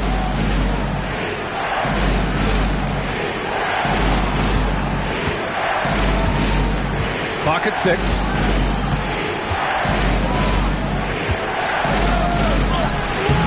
The shot, no good. Some solid defense from Williams. Yeah, no question about it. I mean, if they're looking to battle back, that's one of the key elements. You got to rebound. Pass to Bamba. He shoots a 3. Sinks another one. He's on a roll, starting 4 for 4. Give their offense some love. They've been the more efficient team. Well, you know, it's been all high percentage shots for them so far. I mean, just the kind of execution you want in the first half. On target from range. He's got 10. This is just fun. These teams are trading threes back and forth. Nothing like answering back. One team gets 3, you fire 3 of your own. Boom. And here's a timeout from Eric Spoelstra now. He's going to take a minute to regroup with his players.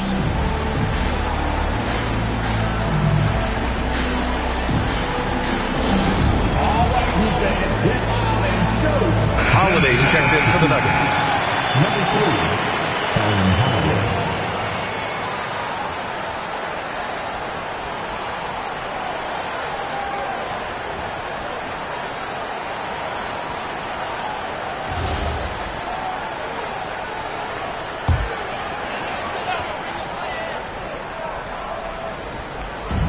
1:44 left in the second.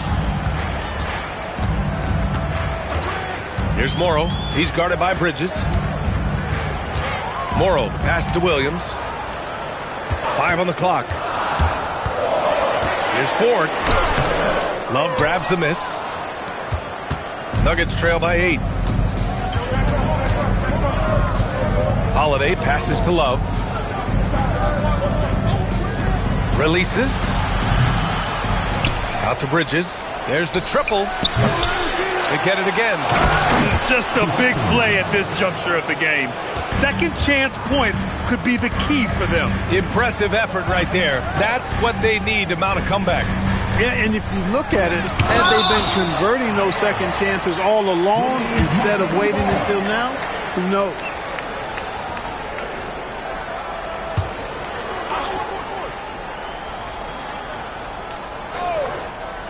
And stolen by Bridges. There's 45 seconds left in the first half. Count it. Bridges has got his first basket. And off the jump, they were effective from deep. I don't know why they haven't continued to fire from out there. Yeah, I mean, test the hot hand. You're exactly right. I say let those triples fly.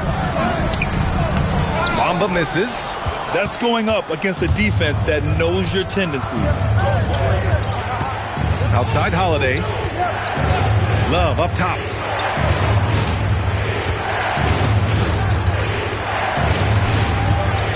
5 to shoot.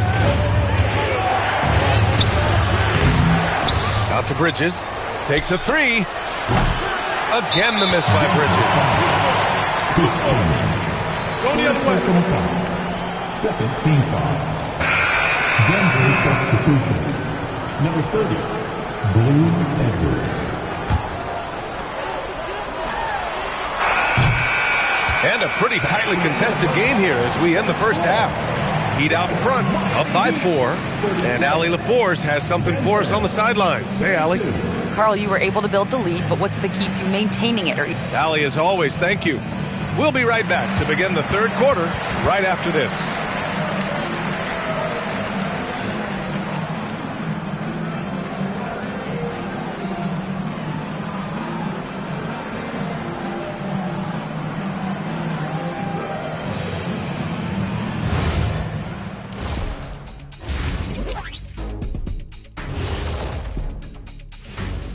Welcome, folks. EJ alongside Shaq and Kenny. First up, here are the players of the week. Guys, how about our winner from the Western Conference? We've turned into a league dominated by wings. You need guys like him, players who can take over, score from all 3 levels, and guard 1 through 5. First of all, get this to you little thick ablandula.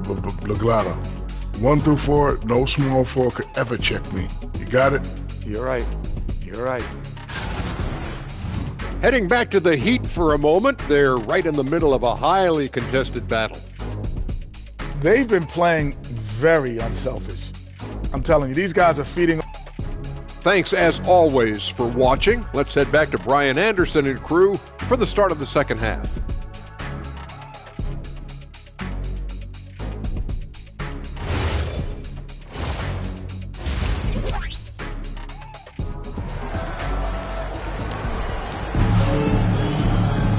And as we get into this third quarter, as we've seen so far, neither team able to create much separation on the scoreboard.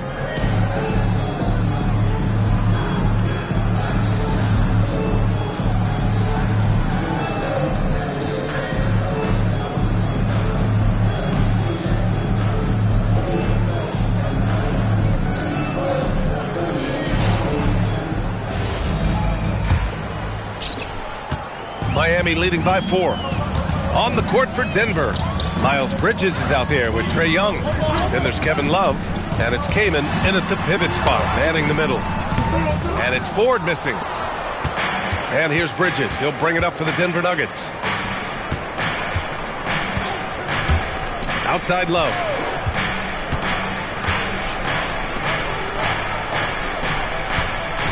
Six to shoot. Good. 5 for 9 shooting so far. In a tight game, they wanted to make sure of that possession.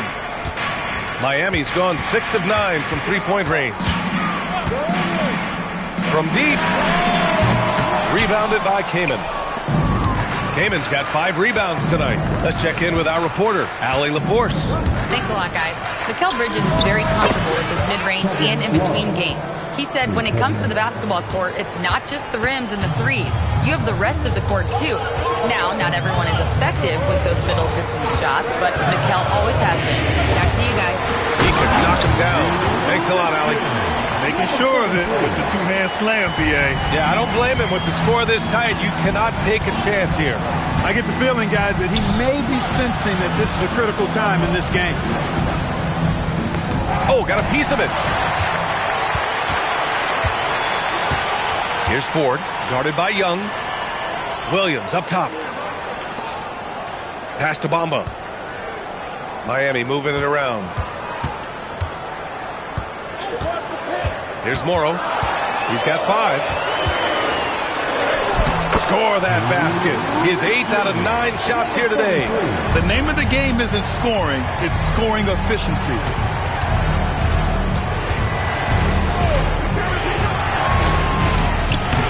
And again, Denver with a 3.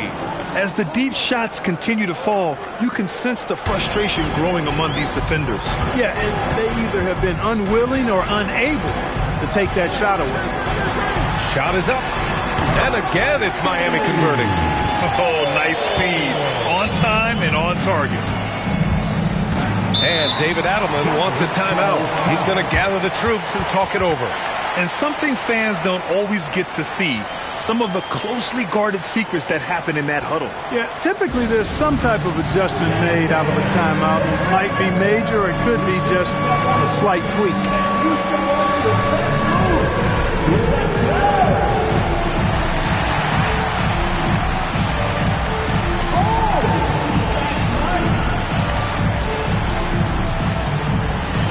And they were top 10 in lowest opponent scoring. They were a team that watched a lot of film, did their homework, and were able to be pretty good on the defensive end. And going back to their free throw shooting, it really was one of their strong points. In end-of-game situations, they got the job done at the foul line.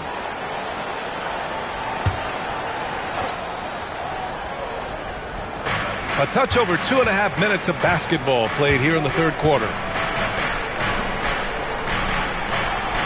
Right side, Young. Outside, Love. Off target with the three.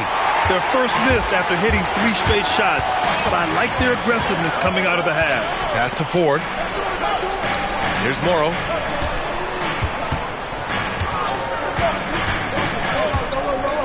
Six on the shot clock.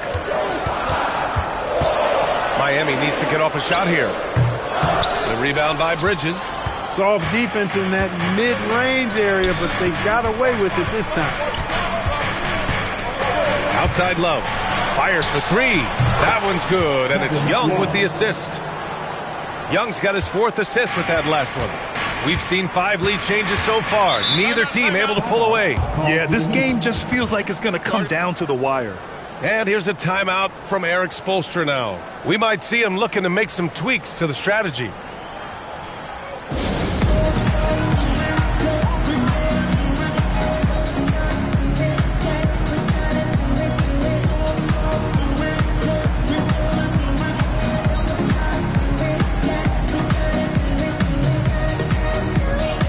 The Heat making a switch here. Edwards is checked in.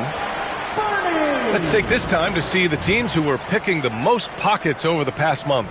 In third, the Nuggets. They've really gotten after it at the defensive end, and that's been generating turnovers.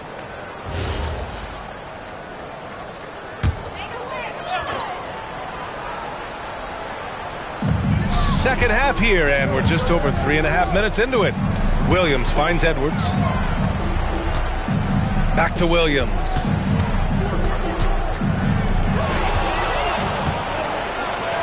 Here's Bridges. Finished off the break. And now a 3-point Nugget lead. Well, Bridges is certainly a physical player, and that allows him to convert even when there's contact. Pass to Edwards. The three. Rebounded by Denver. It's tough to get open in this league, and when you do, it hurts not to capitalize. Over to the wing. There's Young with the three. Gets the three to fall. Young's got 9. The defense is nowhere to be found guarding the three-point shot. Well, Lauri Markkanen comes from a family full of athletes, Brad. Oh, yes, indeed, B.A. Lauri's mom and dad were both pro basketball players, and so was one of his brothers. And his other brother is a professional soccer player, so it definitely runs in the family. Love with the ball, Bamba covering, and it's Kevin Love with the foul. That's his first foul. And this kind of selflessness is great to see. Textbook positioning to draw the charge. Heads-up action there. Reading the play and then beating him to the spot. Well done. Smith, he's checked in for Williams. And a switch here also for Denver. Edwards is checked in. Pass to Morrow. They need this. Edwards on target. You know, Edwards is still tweaking his three-point shot, but sure looked good there. Edwards, a pass to Love.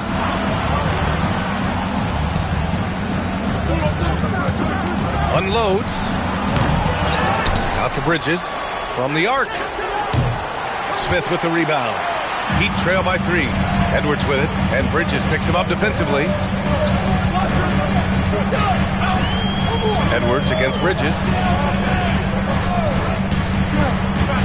Here's Morrow. He's got 7. Clock at 6. Inside.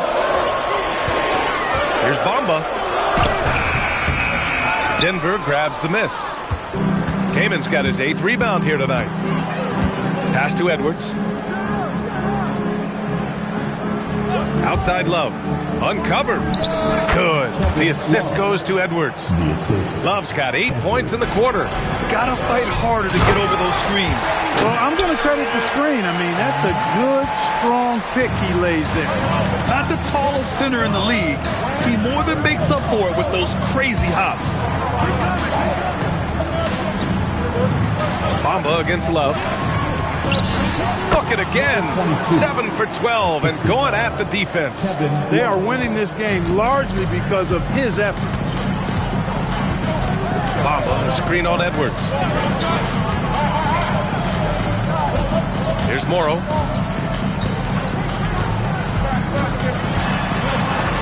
Pass to Ford.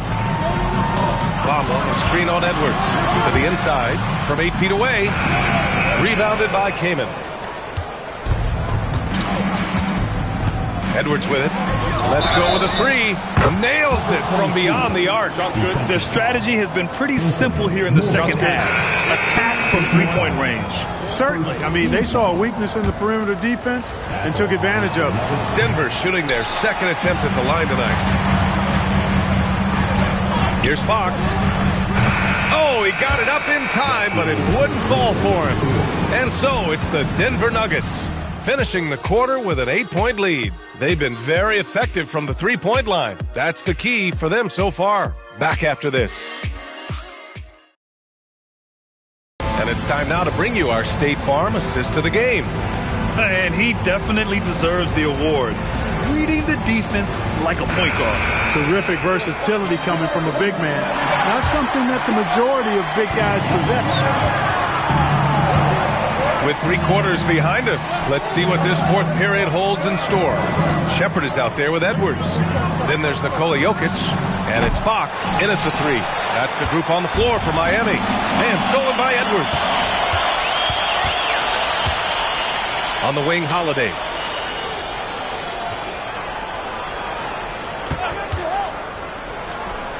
With nobody on him, he buries that jumper. And the Nuggets lead by 10. And a look at how the hustle game has been going for the Nuggets. Their defensive intensity has served them well. It kept the offense scrambling and resulted in several steals. The shooting's been great, but also how about the energy level? That's what's impressed me the most. They've been getting it up and down in transition, and that takes effort. Here's Young. It's hauled in by the Heat. At the conclusion of this one, they're off to Oklahoma City, where they'll face the Thunder. That'll be the first leg of just a 2-game trip for them. Here's Jokic. No good from 11 feet. The Nuggets lead by 10. Outside Edwards. Top of the key jumper, no good. For him, it has not been a game to remember, but all they care about is that W. And it's Fox missing. Great rim protection. He didn't have a chance. Young finds Holiday.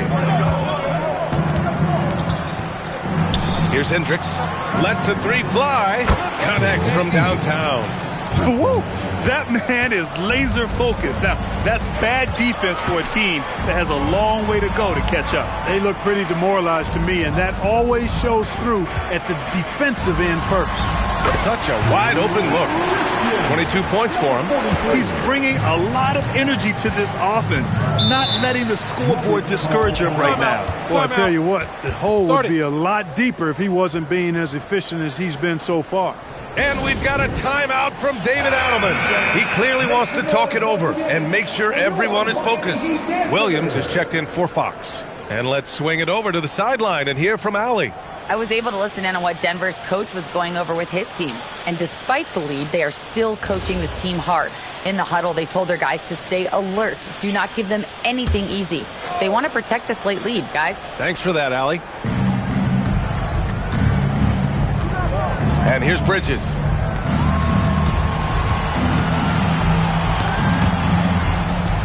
And he goes up strong with a one-handed jam. Woo! Defensively, you can't afford to let him get to the rim that easily. Well, that might be why their deficit is what it is right now. You know, you look at it, the communication is lacking, as is the trust. They can ill afford those types of breakdowns. It won't work. You can't win with those kind of breakdowns. Oh, yeah, that'll do it. Wow, an emphatic two-handed slam. I'll tell you what, if he's got a few more of those in him, this lead will really start shrinking. It's rebounded by Anthony Edwards. Heat trail by 11. To the paint. Back to Williams. Wide open look. And Young pulls it down. The defensive breakdown gives him a wide open look, but he can't take advantage. Love for three. That one's good, and it's Young with the assist.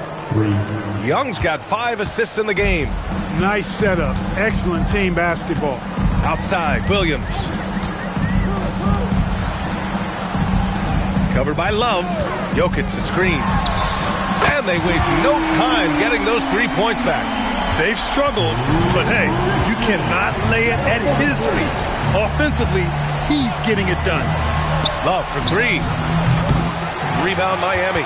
And you just can't afford to give up that kind of look very often.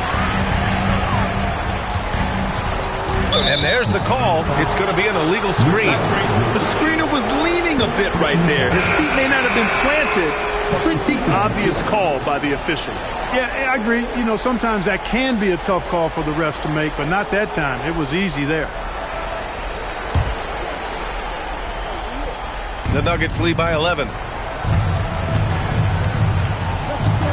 Now here's Young. Let's loose for three. Oh, it's off target. Ooh, that's a tough break. After poor communication defensively, it leaves him all by himself. Another chance. Bridges pulls it down. And the shooter had very little space on that attempt. And guys, that's exactly the kind of high-impact defense they want to see out of him. Love outside. Just 5 to shoot. Beyond the arc. Oh, ho, ho. That's a man on a mission right there. He turns the offensive board into a big slam. Wow, he was so well positioned there. Credit his anticipation. That's exactly why it's important to work hard on the offensive glass, fellas, for chances just like that. Bamba, the screen on Bridges, and he drives in. Outside Williams, fires the three. Goes again. And up and in on the layup. Gotta love that effort for the second chance point. And we've got a timeout from David Adelman. He's decided it's time to clarify the situation, leaving little room for error. You know what time it is, you fans. Make some noise for your Heat Breaker Dance Crew.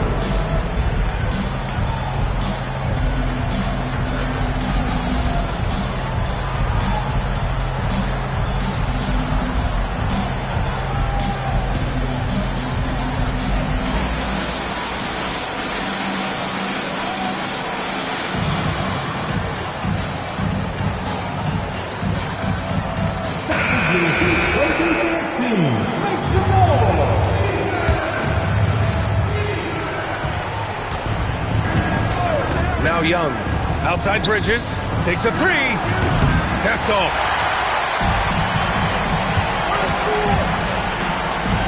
Jams it home. A power finish there as he breaks out the tomahawk. You could feel the shake after that. Good. Yeah, great aggressive move to the bucket there. He wasn't about to pass that one up. He threw it down. Shoots a three. It's good from beyond the arc. And just totally relentless, only increasing the intensity level. Yeah, I love the fact he doesn't play the score. He just keeps coming, attack mode. He doesn't know how to step off the gas pedal. And Eric Spoelstra decides to call timeout. He wants to make sure they're purposeful with the game plan.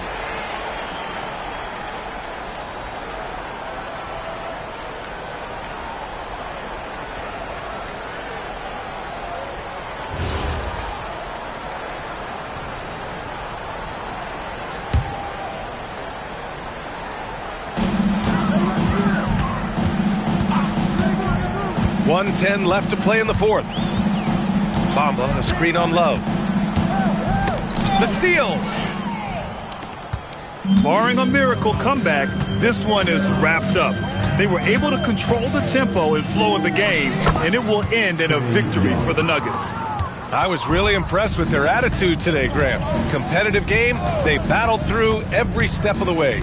And B.A., can you say big-time effort and energy? I mean, just a tremendous performance. They were well deserving of this win. And so this win marks their first victory of the new year. Love outside.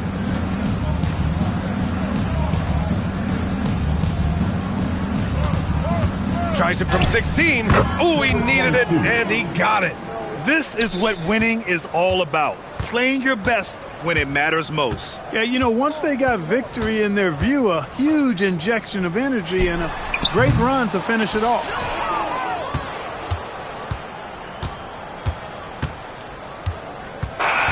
So no problem for Denver as they get the win. Boy, this crowd has to be shocked by the way their team was dismantled. Now, shocked and surprised. It doesn't matter what the matchup is. You never expect a road team to just waltz in and cruise to the type of victory like we saw tonight. Well, now we have some time to check in with Allie LaForce. Allie. Lori, an impressive win tonight. What do victories like this tell you about where this team is headed? It gives us confidence. We showed that if we play well and we play defense down the stretch, we can beat. And we've shown it. We can compete with anybody. We just got to do it for a full game. Confidence is key down the stretch. Thanks, Lori. All right, Allie, good stuff there. Thanks for that. And that about wraps it up. For Grant Hill, Clark Kellogg, and Allie LaForce, this is Brian Anderson, thanking you for watching. And before we go, we'll leave you with our player of the game.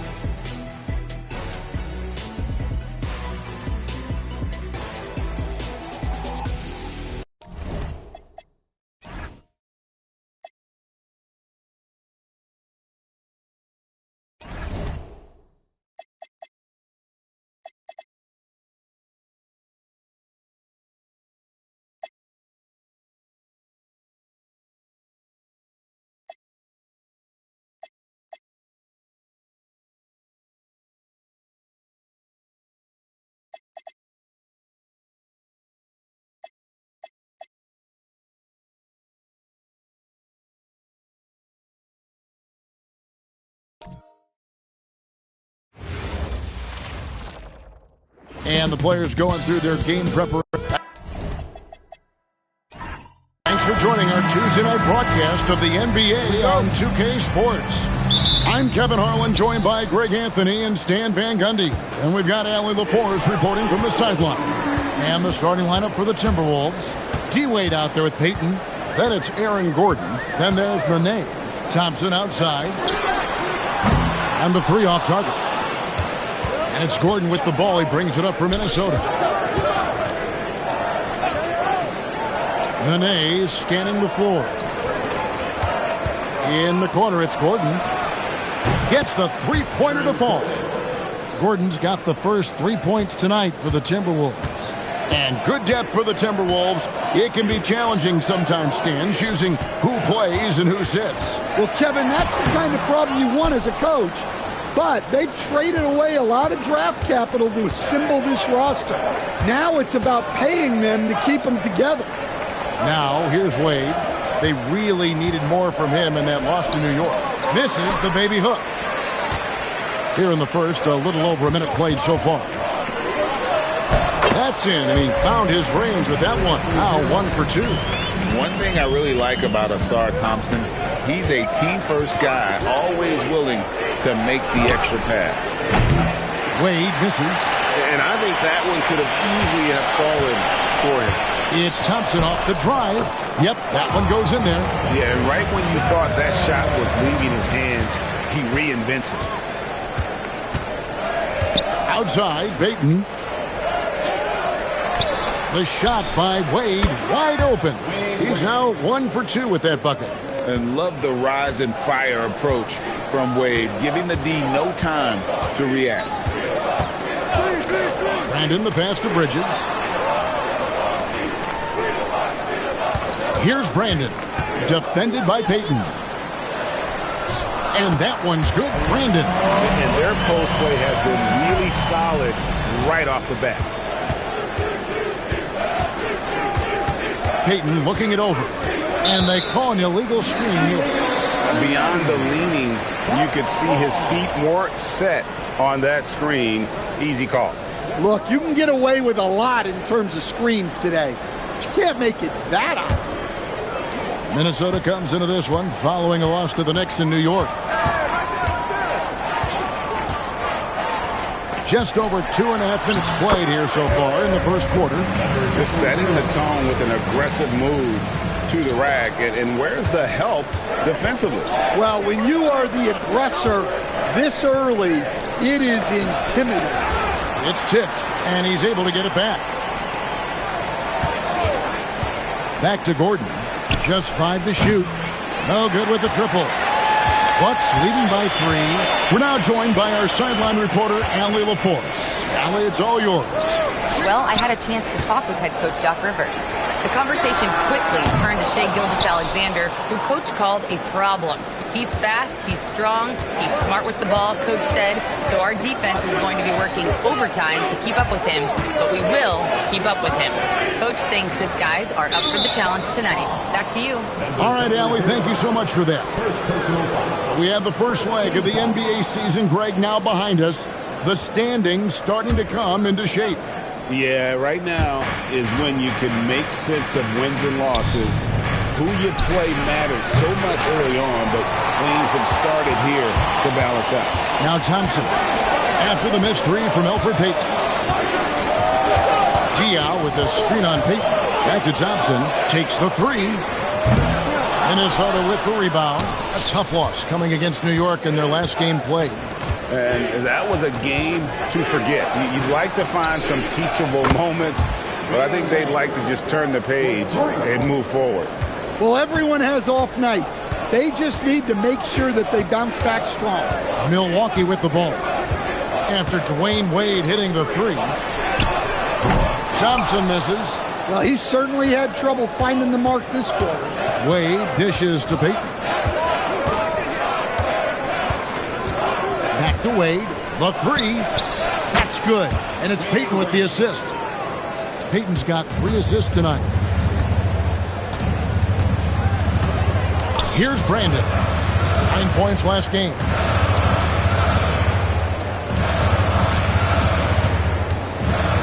Puts it up. And the Bucks miss again. Well, that's a miss you can live with. I expect they'll go to it again, especially if the defense continues to concede it. Wade for 3. It's rebounded by Boris Diaw. Not quite enough defense that time around. Just lucky he was on.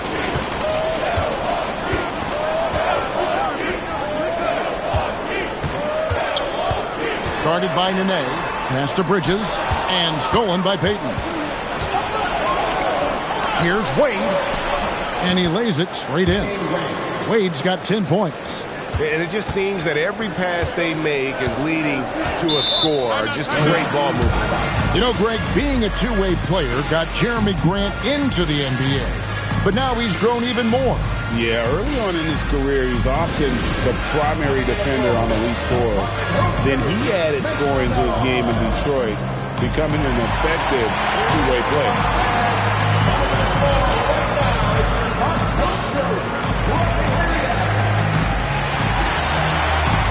So both teams making some changes here. And now to our rookie leader for a look at this month's steal leaders among the young guys. You take a look at Diaw. Always dangerous on the court. He leads the league. And if those numbers show us anything, it's how good he is at picking up on ball handlers' tendencies and knowing when to make his move. 1:25 left in the first quarter.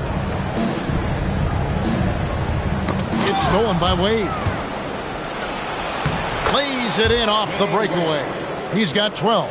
And at the offensive end, he's done about as much as they could have hoped for today. Harris against Wade. A shot by Thompson. No one's around. And he can't stop the run as he misses. Well, this period, he's been his own worst enemy, and now he's pressing. He's guarded by Diaz. Nails the baby hook.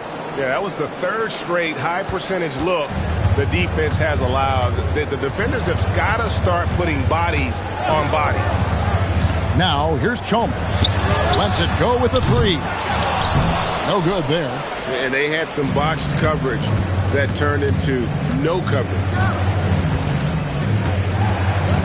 Wade passes to Brown. Got a piece of it. There's a 4-second difference from the shot clock to the game clock, and the ball goes out of bounds. Last touch by Chalmers. And he jumped out to that ball immediately. Great reaction on that deflection. Yeah, and you know they're tracking the tips and deflections because that tells you who's affecting the game. 6 to shoot. Launches it from deep. That one misses.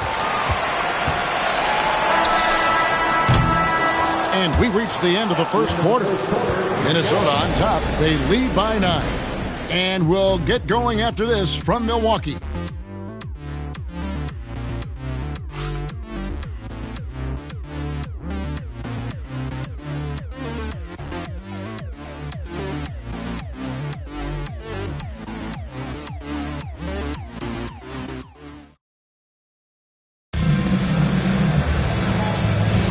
And welcome back to the second quarter of action. Plenty of basketball left to play, but this one has been one-sided so far. And a moment here to take a look at the scoring breakdown for the Timberwolves. Well, the coaching staff's game plan is very clear. Move the ball on the perimeter and shoot the shots with no hesitation. And another thing, guys, they've been very active tonight, frequently creating scoring opportunities off turnovers. On the court for the Timberwolves as our second quarter is underway. DJ Augustine out there with Brown. Then it's Eve Messi. Then there's Brown, and it's Robinson in at the 4. Now here is Harris. Scoreless thus far. Chalmers surveying the D. No good on the 3. A good board there, Kevin, but overall they're getting slightly out-rebounded. And too much time in the lane. They get called for the 3-second violation. And here's a look at the stats for Robinson. Some last season stats for him. Averaged about 14 points, 4 assists, and 3 rebounds. He's been making the right decisions and letting the game come to him. Solid play all around. Well, he's found his groove. He isn't forcing anything, and he's making the most of his chances. Guys, they're looking for a way to score here. Yeah, they've had a tough time taking the lid off. Harris kicks to Chalmers. The Bucks working the ball around. Randall passes to Landale. The 3 from Chalmers hits the three-point bomb. Chalmers has got himself going with the triple, his first basket of the game. And timeout called by Chris Finch. He's going to take a few moments here to check in with his team and regroup.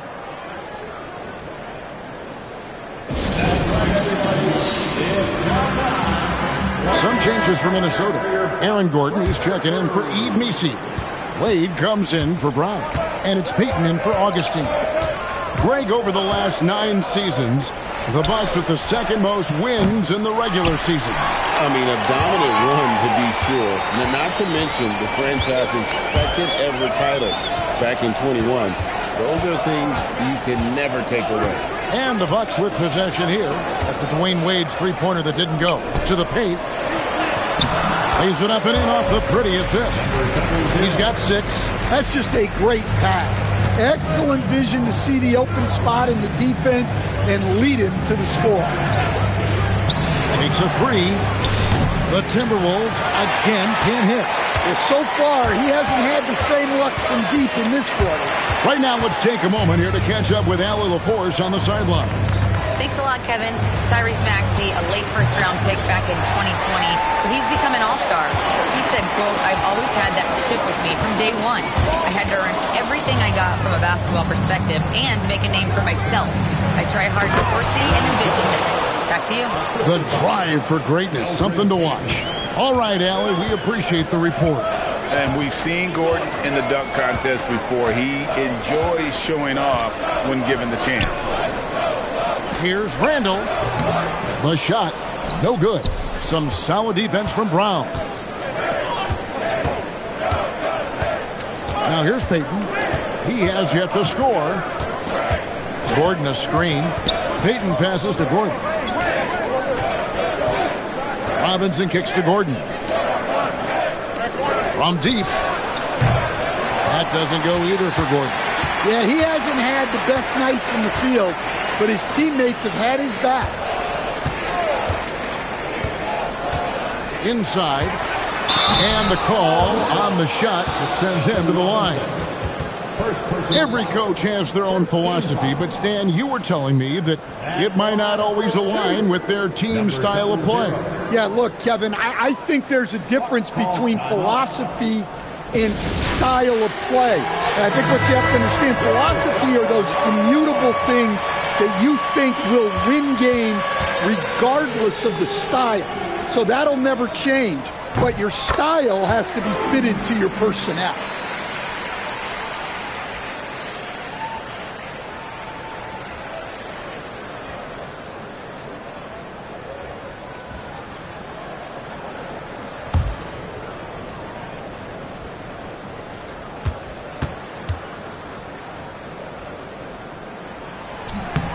And so he hits both. And Greg, it's a period of grieving for Bucks fans. And truly the end of an era with the Giannis trade. Well, the 2021 title will forever be a part of Milwaukee's legacy. They would have liked to have had a few more, but the fact is, due to injuries and some bad fortune, a reset was required. Wade can't hit. Bucks trail by 6. Here's Brandon. Pass to Diaw. There's the 3. Drills it from outside. Assisted buckets. Every team wants them. They show you're running effective team offense. Gordon inside. Working on Thompson. And the basket by Gordon. Well, you know what I like about Gordon is the physicality that he brings to the floor. Here's the screen. Here's Brandon. They get it back. Nice work on the boards. Paying off with the basket. 10 points for him. Yeah, secures the ball off the glass. Does a nice job going right back up. Wade outside.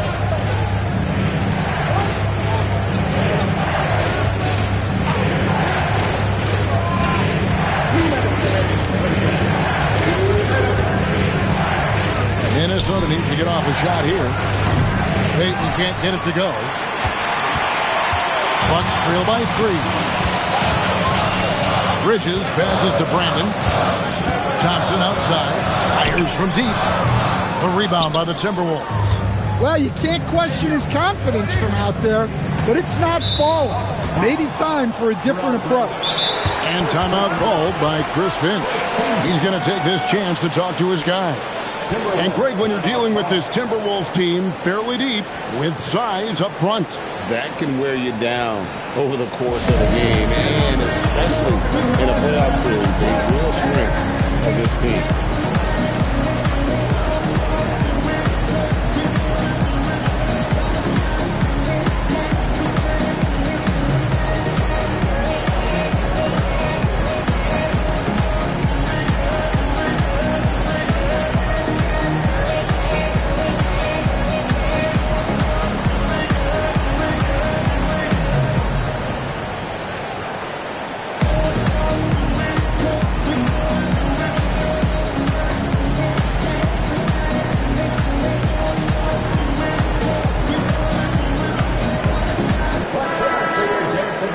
Let's use this break to look at the teams that over the past month have been tremendous at converting turnovers into points. In fourth, the Bucks. Yeah, I mean, their defense has been really good, and it's led to a lot of easy opportunities on offense. Creating points off turnovers has been key.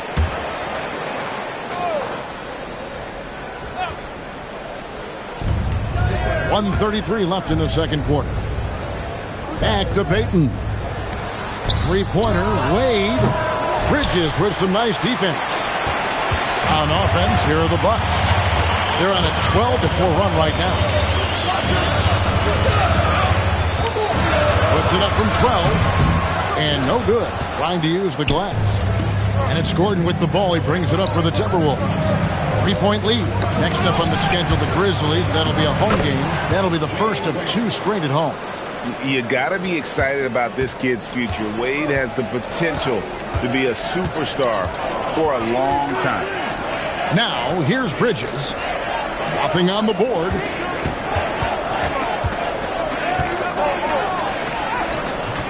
And it's Wade with the rebound.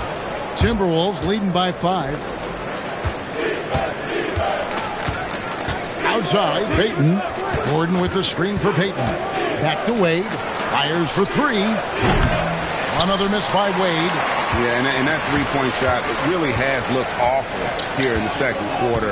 It hasn't stopped him from attempting them, but it's time to maybe find something else to do. Here's Brandon. To the middle. And he drops in the layup off the glass. 12 points for him. And they keep hammering away at him inside, forcing the ball into the paint. Here's Wade, and there's the drive. And some good action through the first 2 quarters as we reach halftime. Timberwolves lead by 3. Now let's check in with Allie LaForce on the sideline. What do you have for us, Allie? I'm here with Chris Finch. And, Coach, any adjustments that you'd like to see on the offensive end? Yeah, I mean, ideally we'd like to get some movement and get into a bunch of random pick and rolls, and then we feel like keep the defense a little bit off balance, but been a little sluggish so far tonight. Got to put the defense back on its toes. Thanks, Coach. Thanks, Allie. Much appreciated. Halftime now, and we'll be back to get the third quarter underway in just a moment.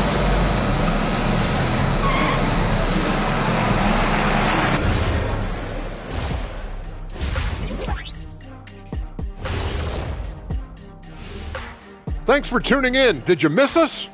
Before we discuss the game at hand, let's first check out the upcoming schedule. When I look at Milwaukee, when you come out rocking with 2 straight wins, you're feeling good. Yeah, got to keep that out of your head, though. Each game presents a new challenge. He's been very, very good in the first half. I like his aggressiveness mindset, the shot selection. He's got it working. Thanks for joining us. Now let's toss it to Kevin Harlan for the start of the second half.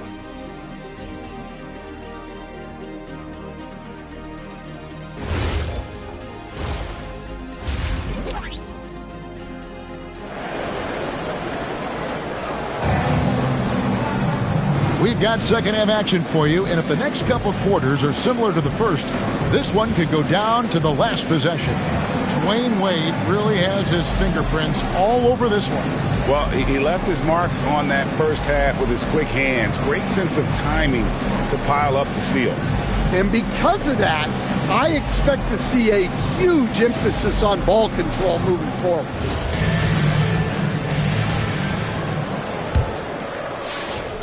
Bucks trail by 3. We've got Mikal Bridges. Asar Thompson is out there with Boris Diaw, and it's Brandon in at the 1. That's the group for Milwaukee right now. And it's out of bounds. The Bucks able to retain possession here.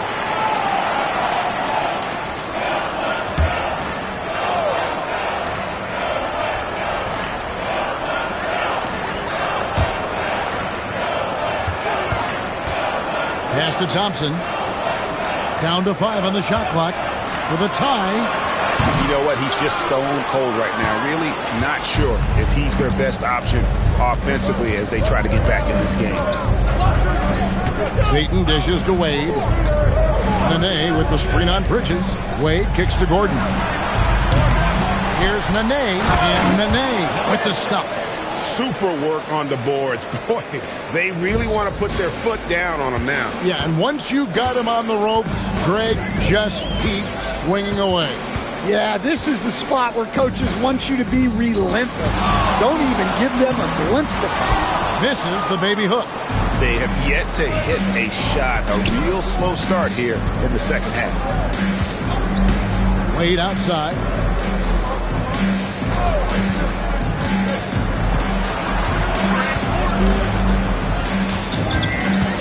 Going inside, and that one clearly a foul. Gets the whistle, and 2 shots coming up. And Stan, the head coach, Chris Finch, bringing a culture of accountability to this Timberwolves team. Yeah, Chris Finch challenges every player, Kevin, top to bottom. No sugarcoating Coach Finch's message, but at the same time, getting that buy-in that a coach has to have. And he makes the first.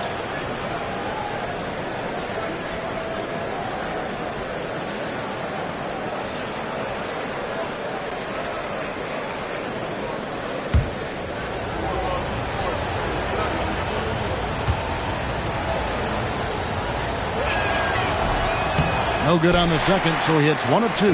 Bucks trail by 6. Pass to Brandon. Guarded by Nene. Rebound, Minnesota. That's a big donut, folks, here. Start the second half. 4 straight they've missed. Wade passes to Payton.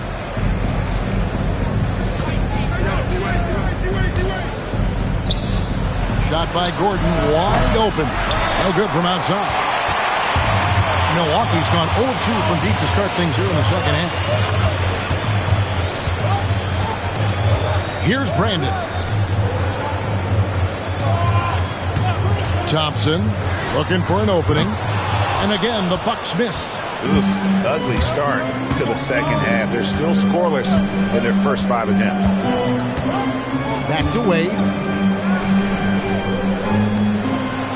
Thompson against Gordon. 3-pointer. He can't hit that time. They've had a quiet start to this half, hitting just 1 of their first 4 attempts.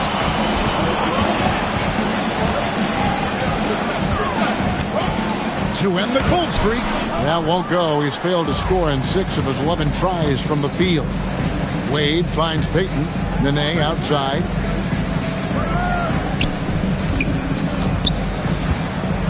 Out to Payton. Launches it. Another miss by Minnesota. They haven't found their rhythm here in the third. Missing 4 of their first 5 attempts. Here's Brandon.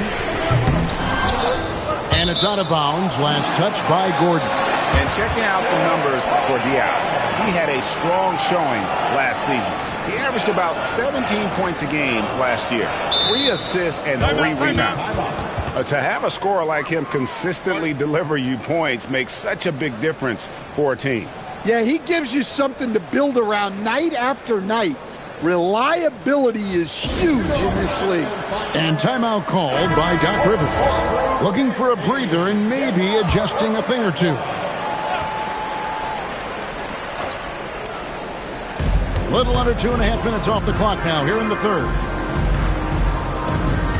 Pass to Brandon. Shot clock at 6.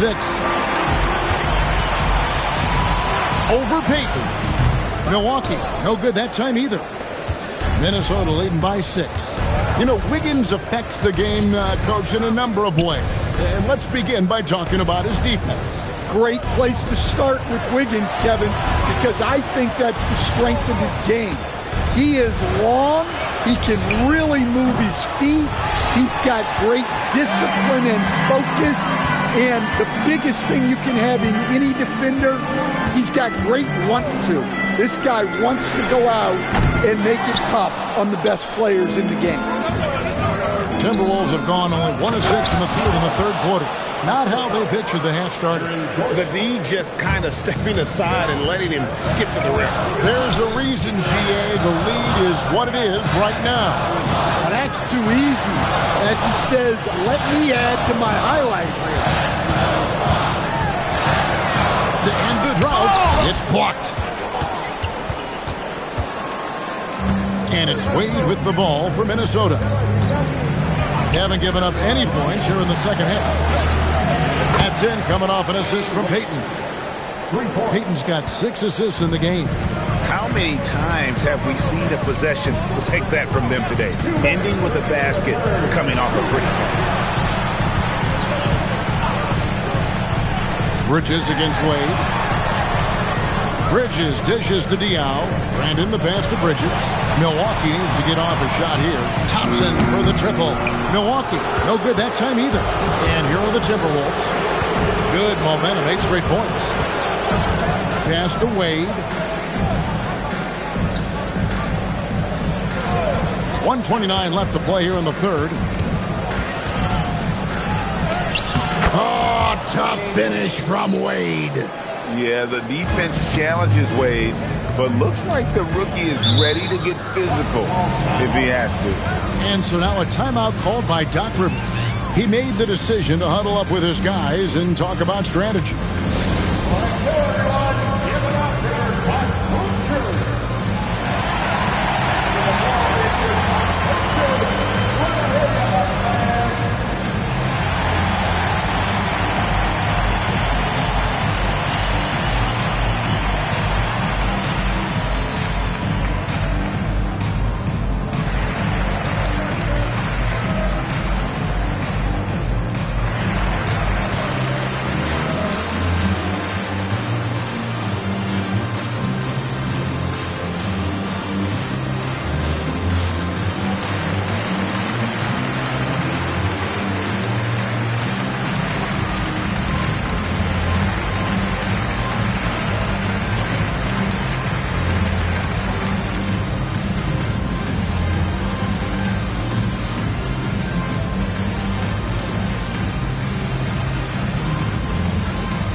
Group substitution now for Minnesota.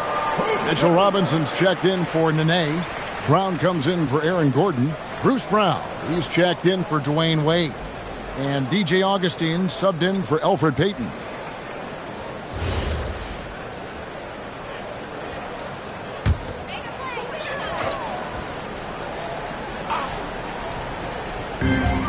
.114 left here in the third quarter. To the wing right side. And it's on its way from Chalmers for two. It's good from the top of the key. Chalmers has got 5 points so far. And here's Augustine. Still yet to score. Kept alive. And it's Robinson with the jam. Doing his job on the glass and doing it with force. And Greg, it's not everybody in the league who can make those kinds of plays. Well, he gets paid to be a factor on the glass. That's a nice dunk to finish it off. Hey, that's a fantastic last-second read. Passing out of his shot. Pass to Brown. Shoots the three. And fouled as he went up to the dunk. Good aggressive move, and he'll shoot two. And that's how you want to use your fouls, not allowing him to get to the rim. Minnesota shooting their third and fourth free throw attempts of the game.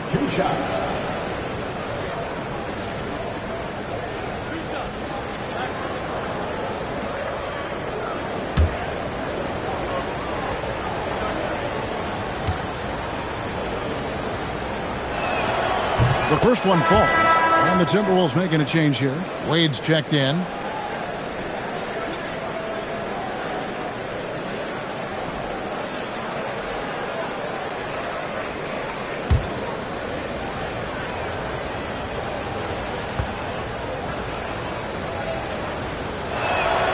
And that's good as he hits both of his shots. Bucks trail by 13. Chalmers outside. Harris outside. Pass to Augman. 1 second left. And that shot was up in time, but doesn't go in. And so it's the Minnesota Timberwolves. 13 points up at the end of the period. They've been putting on a clinic in the paint. Shots are falling with regularity, and they are pounding it down low. And we've got more M2K Sports coming your way after this break.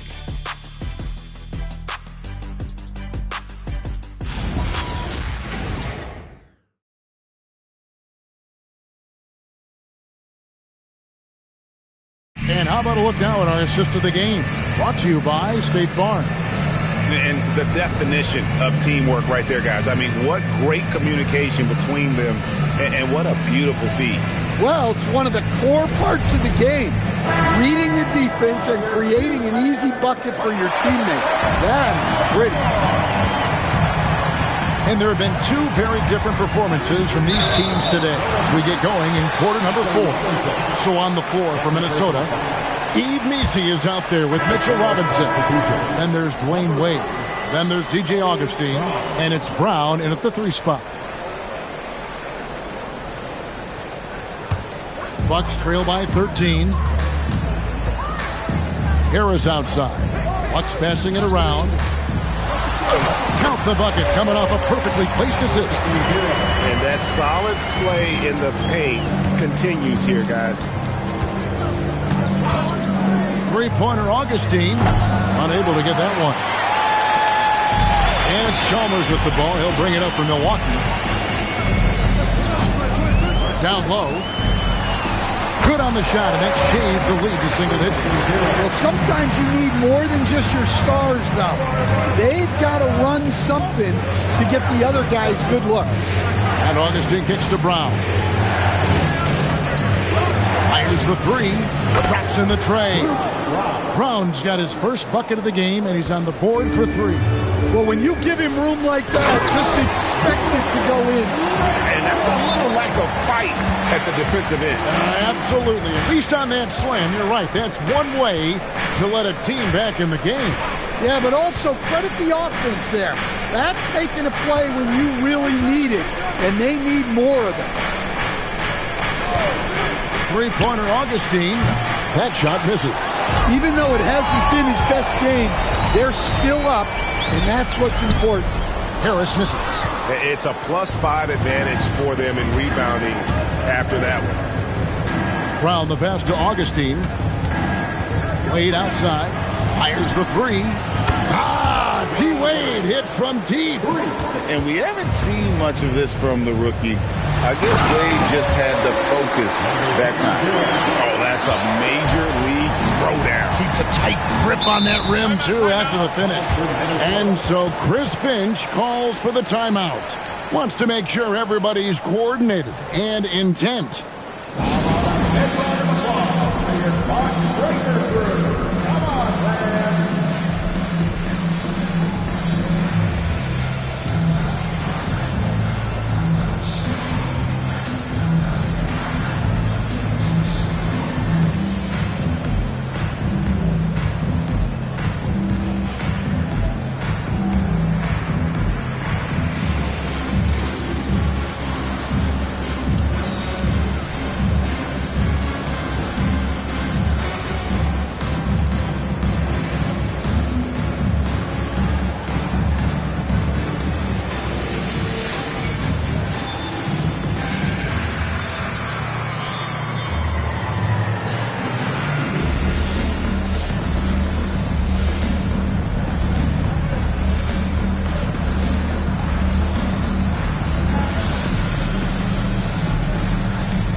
Checked in for Julius Randle. Minnesota also with the sub. Nene's checked in. Let's go to the sideline and see what Allie LaForce has dug up for us. Allie, take it away. I was able to listen in on what Chris Finch was going over with his team.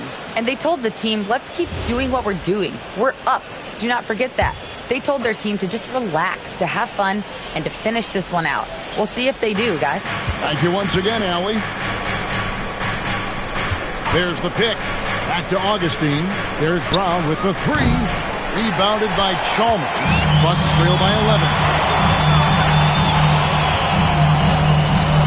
11. We're in the fourth quarter here. Just under 2.5 minutes gone. 3-pointer. Missi grabs the rebound. For Minnesota, they've gone 2 for 5 on field goal attempts in the fourth quarter. Wade passes to Augustine. Wade outside, pulls up on the wing. Some solid defense from Harris.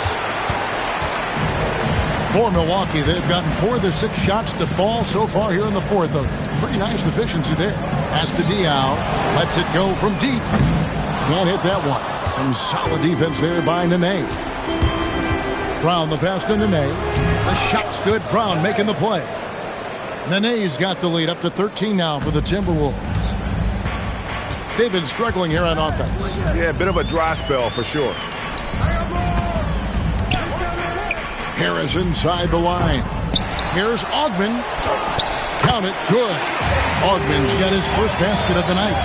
That's the 10th straight point they've given up in the paint. Now Augustine. Nene left side. Wade outside. Pocket 6. Pass to Augustine. There's Brown with the 3. That one, no good. Bucks trail by 11. Harris up top. Defended by Misi. Oh, the slam dunk. Oh, how about using the rim to get some true hang time? You know, he just wanted to make sure the landing was softer than the takeoff. And we've got a timeout called from Chris Finch. He knows every possession is critical now.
Substitution on the court.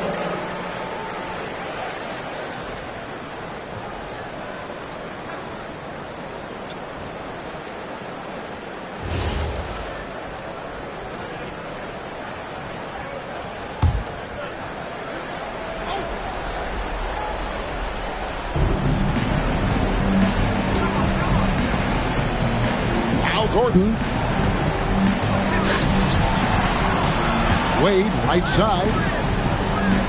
4 on the shot clock. Rebounded by Thompson. Bucks trail by 9. Here's Brandon. And he jams it in. Oh, that's straight TNT, baby. Explosive. That was pretty, and he just has that effortless knack for getting inside. A drive by Wade.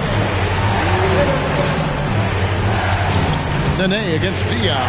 Outside Gordon. On the wing, Payton. Off target from outside. Well, he wants to shoot his way out of this cold spell, but the struggles continue. Yeah, I get it, but you don't want him forcing things. It's better to get your shots within the flow of the offense. Oh, good on the layup. Well, they know he can finish at the rim, but the defense did just enough to force the miss. We've got 1:18 left in the fourth quarter. The 11-footer. Bridges with the rebound. Doesn't register as a block, but he did everything you want defending that shot. Well, you know, sometimes the most pivotal plays don't always go on the stat sheet. Puts up a 3. Can't get it to go. This game looks like they've got it just about wrapped up. Yeah, just got to work that clock and take care of the ball. Payton outside.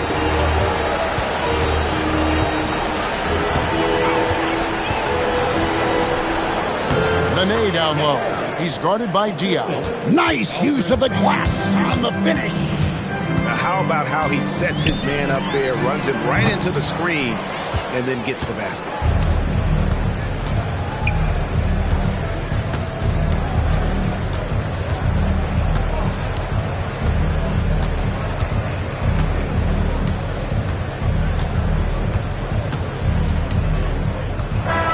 And so the Timberwolves take the win. A solid win on the road for them. This building was dead silent by the time, GA, this one wound down. And that's what you want to do. Take the crowd out of it by crunch time. Don't give them any chance to lift their team up at the finish. So let's go courtside where Allie LaForce is standing by with our player of the game. Allie. Shea, you were using those long arms to be disruptive on the defensive end. What's your focus at that end of the floor? I'm just trying to be as active as possible. And like you said, getting my length involved, something I've been blessed with, and I just want to use it. That activity, that length was noticed. Congratulations. And as always, Allie, thank you so much. Thank you for joining us. That'll do it for now. Here with Stan Van Gundy, Greg Anthony, and Allie LaForce, I'm Kevin Harlan, signing off for this presentation of NBA basketball. But as we go, let's take a look at our player of the game, Dwayne Wade.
must have a good idea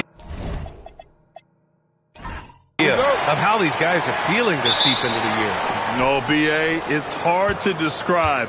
There's such a physical drain on your body, and mentally, it might be even more difficult. So let's take a look at the starters for the Utah Jazz. They've got DeAndre Ayton. Tyrese Halliburton is out there with Josh Okogie, and it's done in at the 3, the small forward. And there's McDaniels. That one's good on the assist by Coulibaly. Nice way to start the game. That's where you'd like to get your shots from. Ayton with a screen. Halliburton outside. Down to 5 on the shot clock. Comes up empty from 19 feet out. And here's Chicago. They couldn't put the pieces together, losing that last matchup with Phoenix. They had a tough time beyond the arc. A lot of their possessions ended in missed threes. They were bricking, they were missing, they were airballing, they were doing everything. Brutal night shooting for them when they couldn't even hit the broadside of a barn. They couldn't hit the ocean if they fell out of a boat. Utah with another miss. George against Halliburton. Pass to Coulibaly. It's good. Set up beautifully by George. A growing aspect of George's game. He's working to become a strong facilitator. And last season, the Jazz with the worst record in franchise history. You're losing with a plan, though. Utah, such a smart organization. If you're going to tear it down to the studs, do it in a good draft year. Here's George, following the 3 by Utah. Coulibaly finds McDaniels. Back to Coulibaly. The 3. And it's Tyrese Halliburton with the rebound. For Utah, they've gone 1 of 4 to begin this one. Utah moving the ball around. Pass to Ayton. Shoots from the block and off the glass. That one's good. And this game is tied up now. The Bulls have gone just 2 for 4 from the floor. George outside.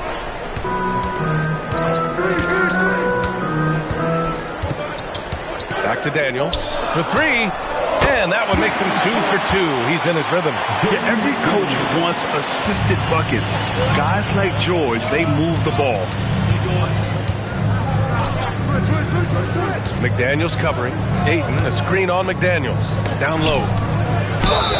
And the shot counts. He's fouled, and it's a chance for a 3-point play. And Richard, the Bulls going from playing one of the slowest paces in the league to one of the fastest. Yeah, that's what happens when you start to trend towards youth. You got to put those young legs to use, trying to pace and space with 3-point shooting.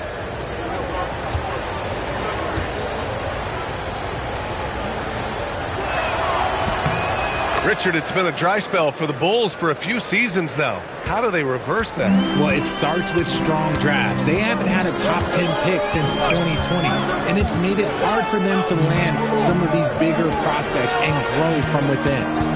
Now here's McDaniels. They really needed more from him in that loss to Phoenix. Utah grabs the miss. I'll be honest, I'm a little surprised he missed that. Pass to Okogie. Now Ayton. Halliburton outside. Here's Okogie. Oh, tries a 3. And it's Coulibaly with a rebound. Now McDaniels kicks it to George.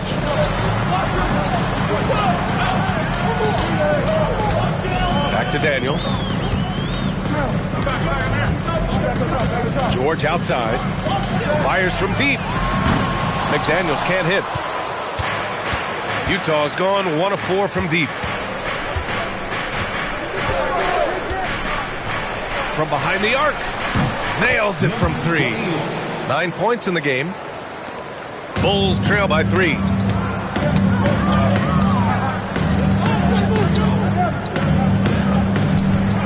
Pass to George. Jacks up a 3. Here's Pavlovich. Here's the 3. And once again, off the mark by Chicago. Now here's Halliburton.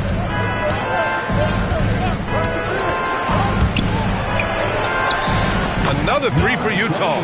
A guard who can do it all. Halliburton is solid at feeding the rock to his guys. Boy, they'd love if anyone could get a bucket. Yeah, their offense has been grinding to a halt.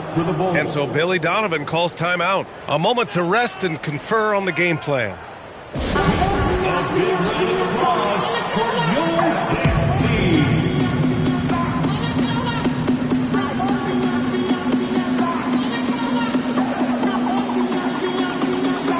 Some changes for Chicago. Beasley's checked in for Coulibaly, and it's Parker in for George. Then for Utah, Whitmore comes in for Dunn, and Hayes is subbed in for Okogie. Now here's Parker.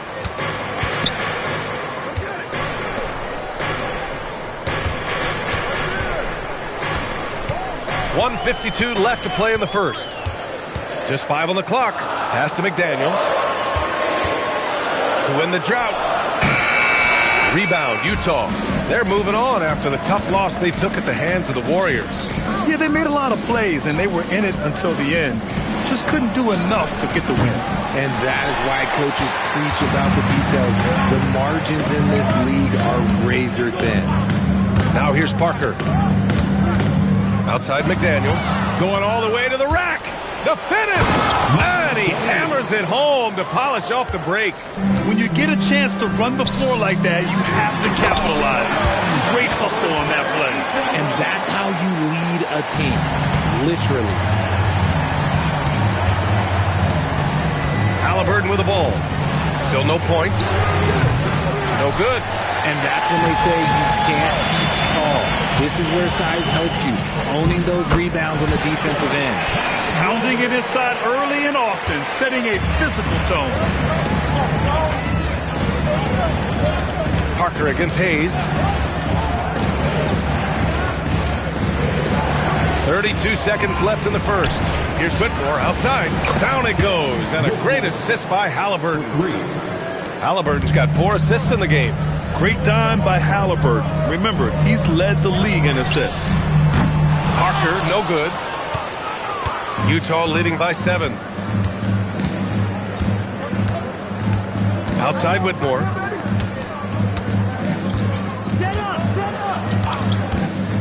This one for 3. He can't hit that time. And so it's Utah closing out this quarter with a 7-point lead. Their defensive efforts have paid off, effectively shutting down the opposing offense. Back to the game after this break.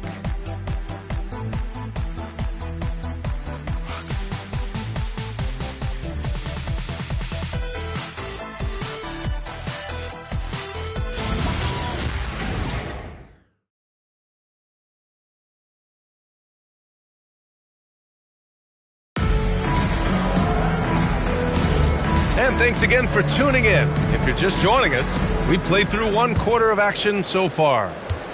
And what do you guys think so far about the offensive approach for the Jazz? They've really been dialed in from deep. This is a team that has a ton of confidence in their outside shooting ability. And another thing, they found the open man. Really playing unselfish basketball, moving the ball around there on the perimeter. On the floor for Utah, getting going in the second. Maxi Kleba out there with Cam Whitmore. Then there's Hayes, and it's Howard in a 2-guard. Now here's Hayes, still without a bucket. Here's Howard. Pass to Hayes. Lets it go from deep. It's rebounded by Jeffries. Here's Stevens. It's Beasley on the wing. Oh, from deep. Parker, no good. Utah leading by 7. Second quarter, and we're just over a minute in. And it's going to be a 3-second call. Let's look back on this past month and see the teams who were lights out from 3-point range. 5th, the Jazz.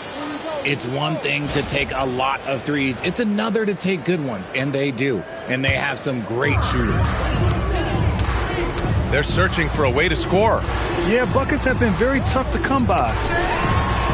He's now 1 for 2 with that bucket. He just makes it look so easy on offense. Like, who takes pleasure in torturing defenses? He does. Now here's Hayes.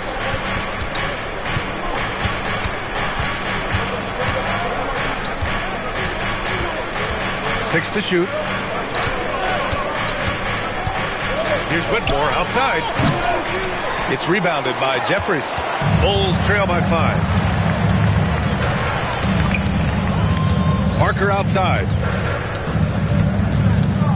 To the middle. Deflects the pass. Second quarter of play with around 2 minutes gone so far. Howard finds Hayes. The Jazz again can't hit. The Bulls have gone just 1 of 3 to begin the second quarter. One thing about Keldon Johnson defensively, it's hard to back him down, Rich.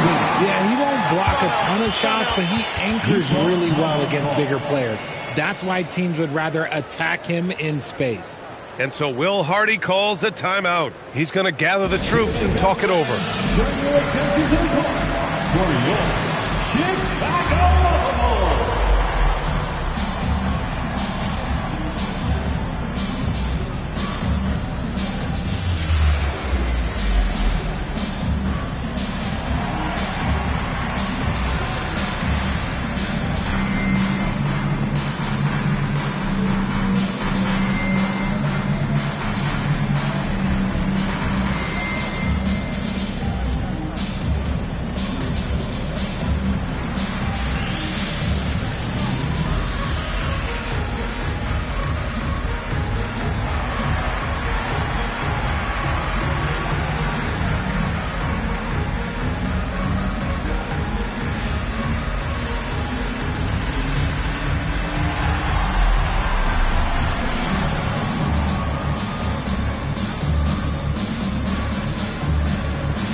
Jazz leading by 3.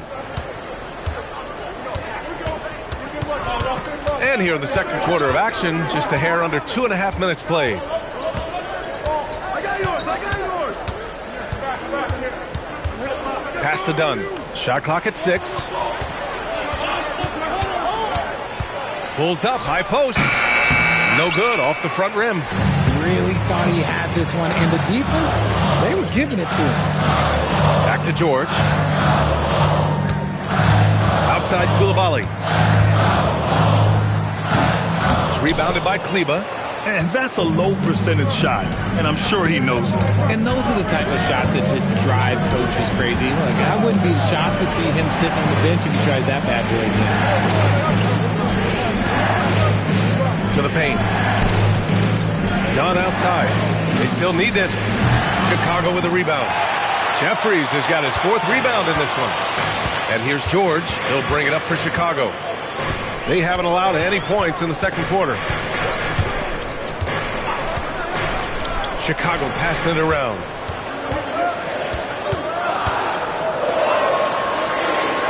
Fires the 3. Utah grabs the miss. And going against Chicago, their first meeting of the year. To the right side, Hayes finds Kleba. Here's Okogie. Now Hayes. Koulibaly defending.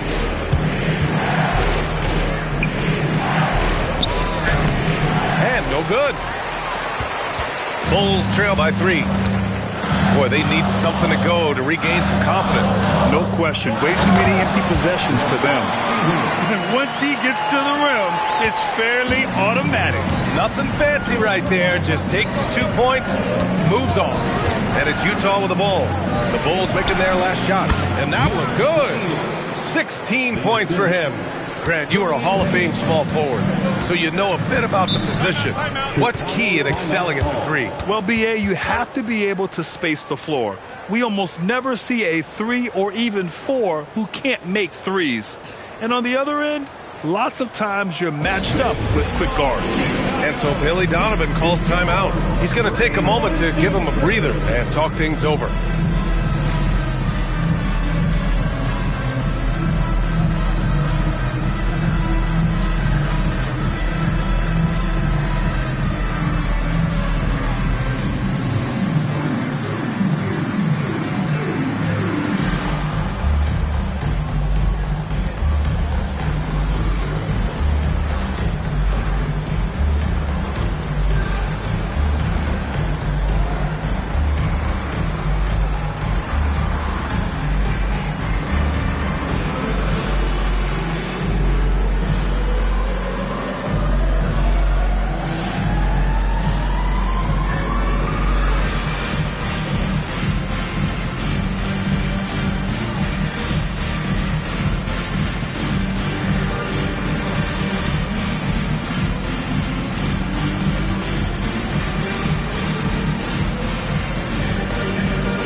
He's checked in for Utah.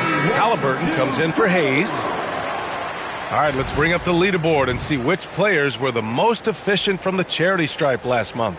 Well, you look at Coulibaly, the top free throw shooter in the league, automatic from the line. And over this stretch, his foul shooting has been exceptional. You could tell he was enjoying every single trip to the line. Now here's George. He's scoreless. Back to Daniels. Goes up on the wing. Nice jump shot. Gotta fight harder to get over those screens. Yeah, as soon as these guys feel contact, they are just disappearing like they're not even there. You gotta show some fire and keep defending. To the inside. 2 minutes. Here's Okogie. Let's go now to the sideline and catch up with Allie LaForce. Well, Anthony Davis talked about what motivates him. He said championships, the things I do in the community, being a good teammate, playing hard. All that stuff matters the most to me. Don't get me wrong, money is amazing, but my legacy will win that battle every time. Guys, back to you. Priority straight. All right, Allie. Thanks a lot. Pavlovich can't hit. Utah leading by 4. Done. The pass to Halliburton. Tyrese playing big in the painted area. Chicago has gone 0 for 4 from beyond the arc here in the second quarter. There's a screen. Inside. To the volley. Boom! He jams it straight down. I just love the strong finish there inside. Man, he's got that dunker's mindset, doesn't he? Always ready to pounce. Halliburton, the pass to Aiden. Here's Okogie. Hey, expanding his range. Another 3 for Utah. Rate of baskets assisted, it's a stat I really like. It tells the story of how well you are playing team offense. 35 seconds left in the second quarter. Here's Pavlovich. And it's all from three-point range. And so it's Halliburton with it. He brings it up for the Jazz. 7-point differential. They host the Pistons after this one, and that's the first of just 2 home games for them. The Bulls have gotten 5 of their first 11 shots to fall here in the second quarter. With 4 on the clock. And he lays it up and in. That's been the story of their offense so far. Getting a number of looks from point-blank range. And the first half comes to a conclusion in a game that's been very close so far. It's the Jazz up 5. We'll see you after halftime for the beginning of the third quarter.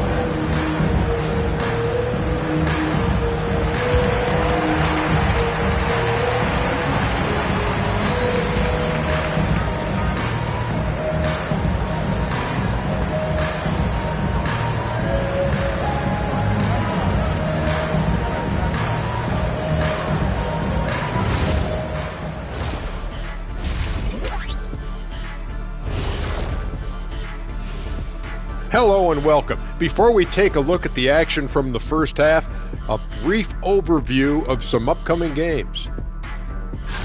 You know, right now for Utah, you watch their games. They've had some highs, some lows. Still putting it all together. Which you could say about most teams around this time of year. Yeah, not a big insight, big fella.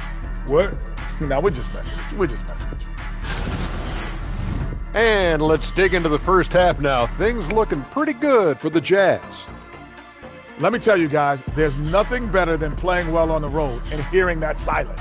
Yeah, in many ways, they've looked like the more comfortable team. Appreciate you joining us. It's been our distinct pleasure, and I mean that.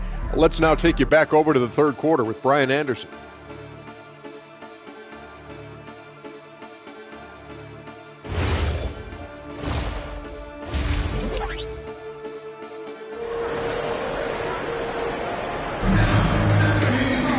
And we've got second half action for you.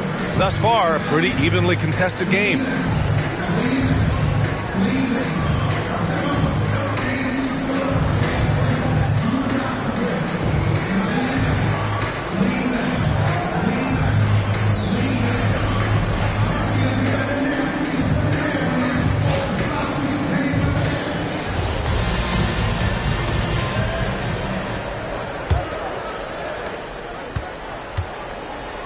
We've got Keontae George.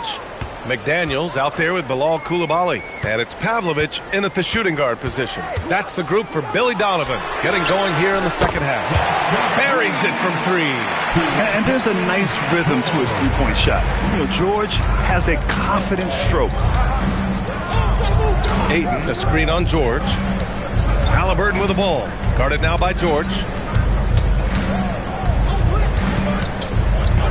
Down low. Shot clock at 5. Chicago grabs the miss. Here's Pavlovich. George finds McDaniels. And they're unable to get the tying bucket there. Utah leading. One thing that's fun to watch, when Josh Giddey grabs a defensive rebound and goes coast to coast, RJ. Yeah, that's when he is at his best. Ball is in his hand. Out in space, playing with speed. George passes to McDaniels. Off target from three-point range. Utah leading by 4. Halliburton outside.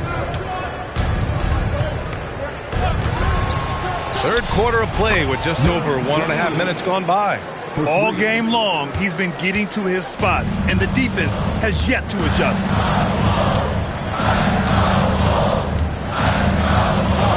Pass to Pavlovich. Played it in with a nice touch off the window. Pavlovich has got his second bucket of the night. We've seen that more than once today. An effortless basket inside.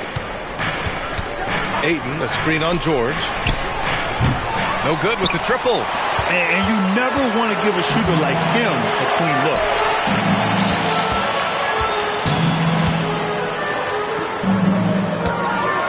Dunks it hard with one hand. Wow, he makes it look easy. Did you see that? Look at the elevation on that dunk, B.A. Man, he just cocked it back and fired it down with one hand. Halliburton misses. And the defense dodged one right there. Not the guy you want to leave open. Outside Coulibaly. Back to George. There's a screen for the tie. And Ayton pulls it down. Ayton's got 5 rebounds tonight. And here's Halliburton. Gets the 3 ball to go. He's got 27. And just shredding apart the defense with his passing.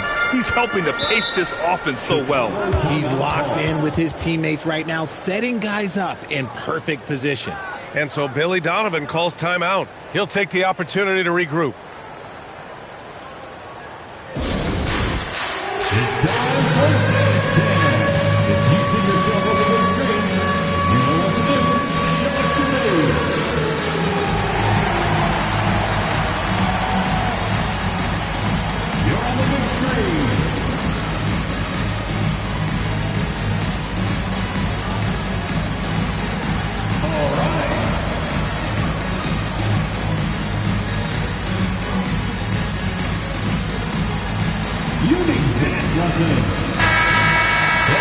Taking a look back at last season, the team leaders in rebounding. In third, Chicago. Fifth best, Utah. And both of these teams really impressed when it came to rebounding the ball last year. That level of physicality and hustle is always great to see.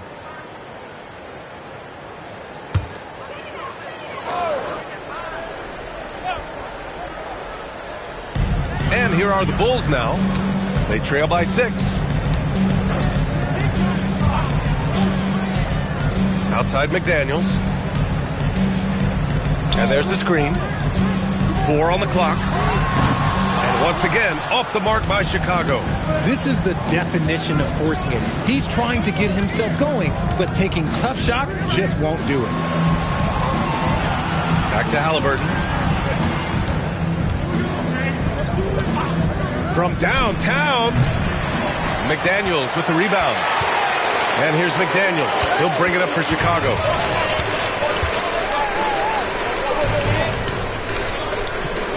Pass to Pavlovich. Fires from deep. Drains the triple. Pavlovich has got 5 points now in the quarter. You give a shooter of his caliber that much time to seam it up, oh yeah, you're done.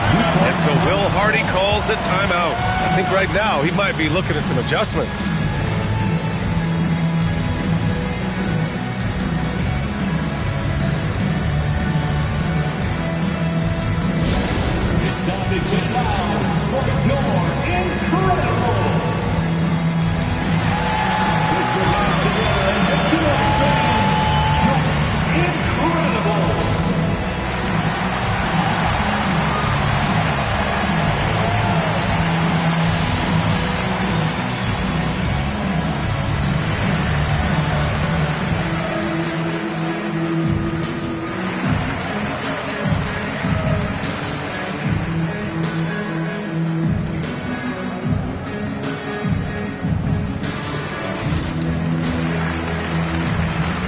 Beasley's checked in for Chicago. And a switch here also for Utah. Kleba's checked in.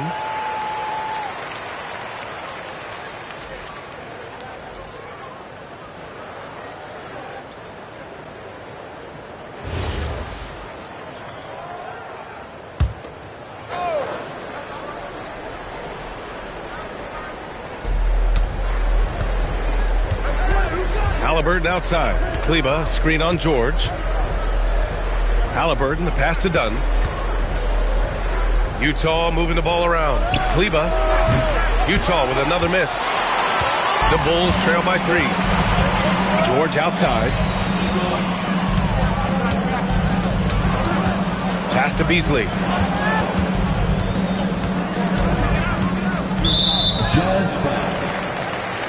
Some changes for Chicago. Jeffries comes in for Beasley, and Stevens subbed in for McDaniels. Whitmore's checked in for Utah.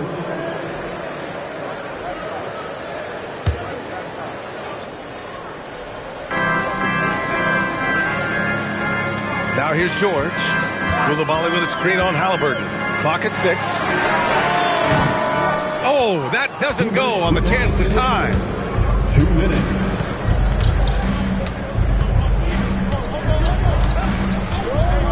Pass to Whitmore. Beyond the arc. Utah with another miss.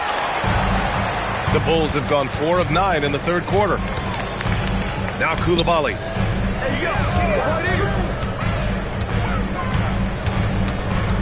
Back to George. For the tie. And it's Whitmore with the rebound. Jazz leading by 3. Halliburton outside. Lets it fly. And another miss by Utah. No defender in sight. He tries to take initiative, but ultimately comes away empty-handed. Outside Whitmore. Halliburton looking over the floor. Back to Whitmore. Takes the 3. Chicago grabs the miss. Well, he better buy his teammates dinner tonight because they've covered him for what has been a terrible, absolute terrible shooting display. Now here's George.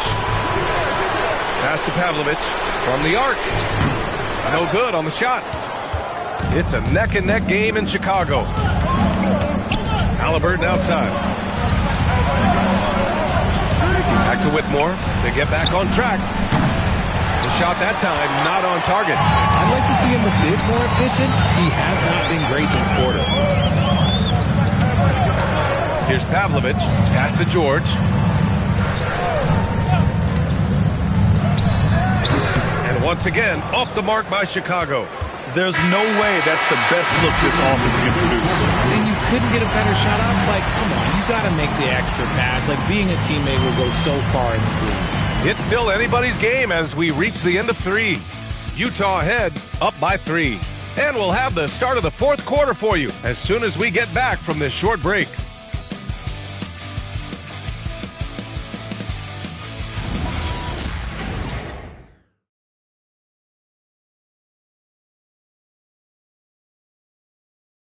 And a moment now as we take a look at our State Farm assist of the game. Ooh, I'm fired up to see this dish one more time. It's always great to see your two guards share the wealth. Not just playing selflessly, but also making a smart decision with the ball. And with 3 quarters behind us, we'll start the 4th in what is still anybody's ball game. So the Utah 5 right now. We've got Maxi Kleber, also Cam Whitmore out there, and it's Hayes in at the 1. Sometimes it's just not your night. Fortunately, his teammates have picked up the slack. Had enough room to finish, and that's one he'll usually make. Pass to Howard. Back to Whitmore. Kleber, screen on Parker. Here's Whitmore outside. Knocks it down from distance. He's taking what he can get here, has a 3 in each half.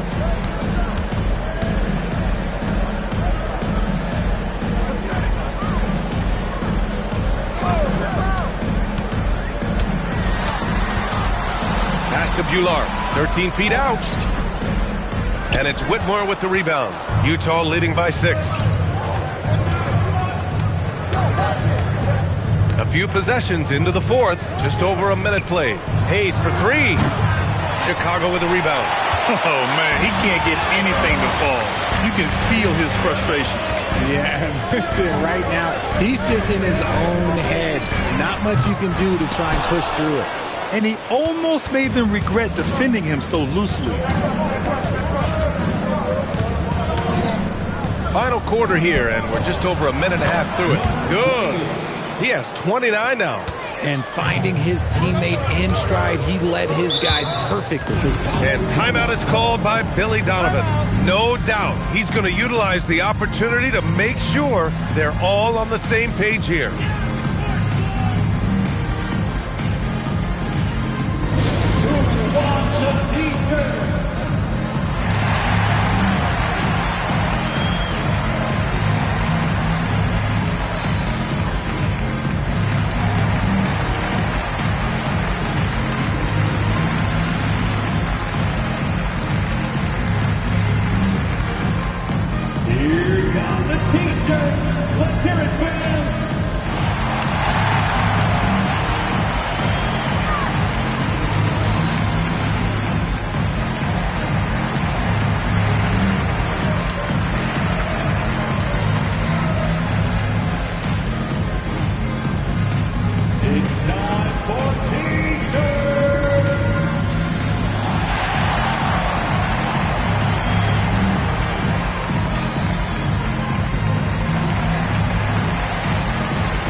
McDaniels checked in, and a switch here also for Utah.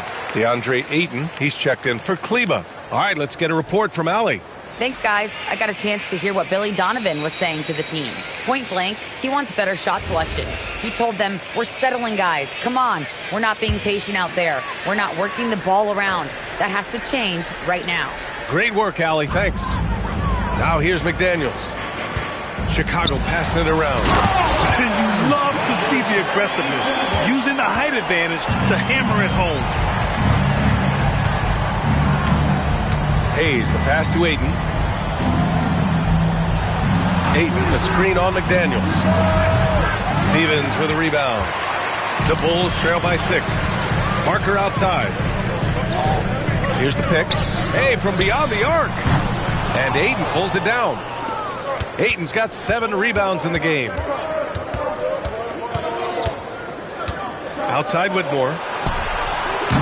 Off the mark there with a 3. You know what? He's got to look to get other guys involved. The three-point stroke is off. Got to applaud the defensive effort. It's not easy to stop him getting in the lane like that. Here's Ayton. Rebound by the Bulls. McDaniels got 4 rebounds now.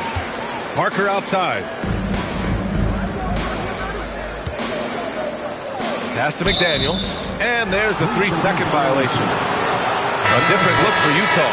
Dunn, he's checked in for Whitmore. Okogie comes in for Howard. And Halliburton is subbed in for Hayes.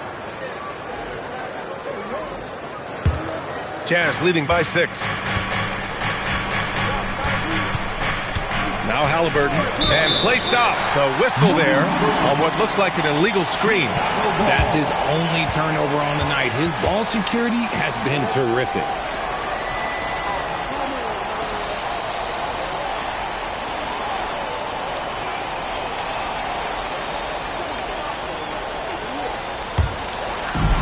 For Chicago, they've got 1 out of 6 shots to fall in this final quarter. Not ideal.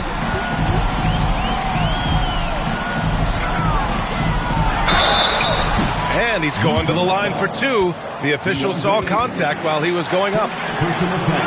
Well, that was clearly a foul. All right, guys, what do you think so far about the offensive approach for Utah? The name of the game in the modern NBA is making threes, spacing the court, and that's exactly what they are doing tonight. And you have to talk about the passing, too. I mean, the ball has been zipping around on the offense, and they've kept the extra pass mentality the whole way. It's always nice to see a big fella be able to knock down some free throws and make teams pay from the line. Here in the fourth quarter, just under 2.5 gone by. Halliburton outside. Fires the 3. Up again.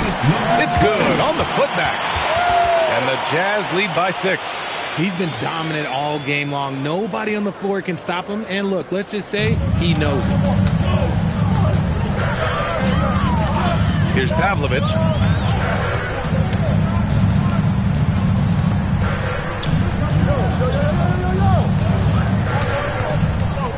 Six to shoot.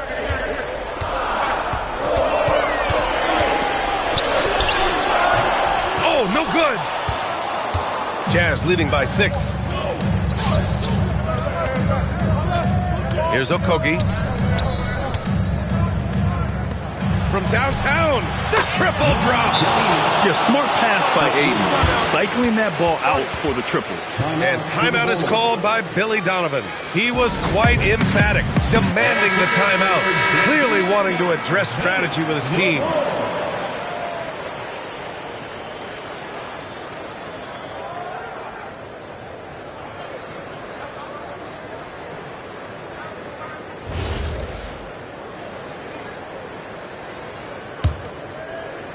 Bulls trail by 9. Stolen by Ayton. George against Halliburton.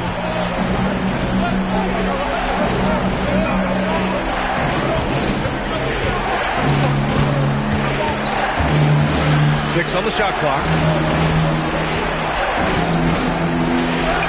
The finish inside from Halliburton. Yeah, 2 tough points by Halliburton. Mixing it up down low. 2 minutes remaining in the game. 2 minutes. We've got 1:55 left to play in the fourth quarter. Everyone in the building saw the obvious contact. Second personal foul. Second team foul. At the line for the Bulls, number 37. Take a break. Taking 2 shots. 2 shots.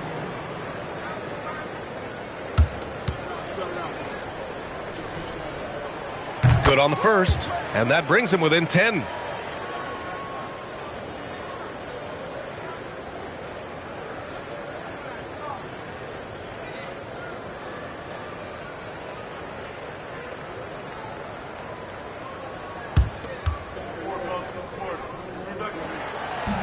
And that's good as he hits both shots. And we've got a timeout called by Will Hardy. He wants to make sure everyone is aligned, given the situation right now.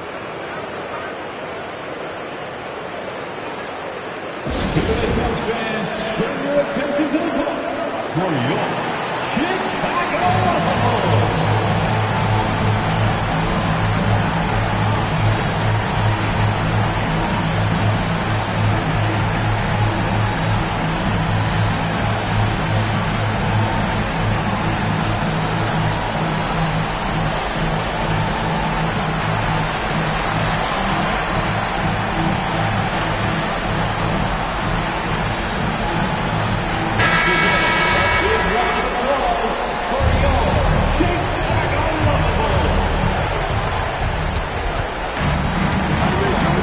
Daniels covering. And Bilal Coulibaly picks up the foul. That's his first foul of the game. First personal foul. First team foul.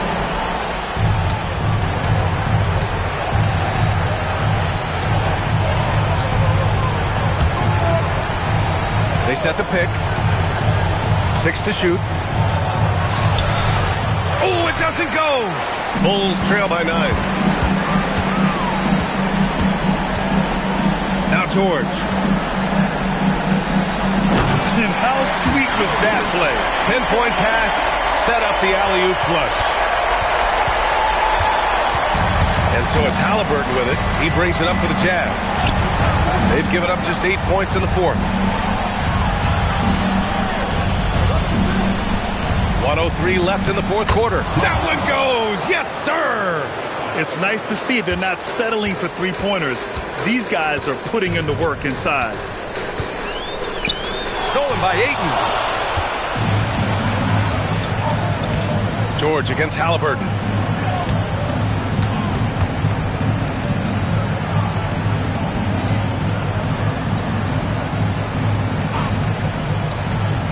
Here's Okogie.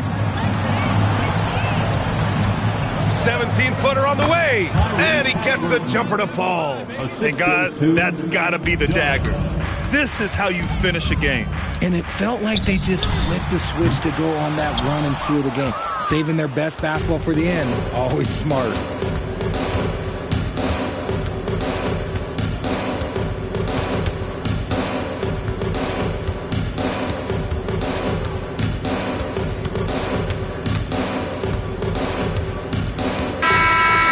So it's Utah easily grabbing this one. It ends up being a fairly easy road win. Those are so hard to come by. It's never easy to take a game in someone else's building. Thank you for joining us. That'll do it for now. For Richard Jefferson, Grant Hill, and Allie LaForce, this is Brian Anderson saying thanks for watching.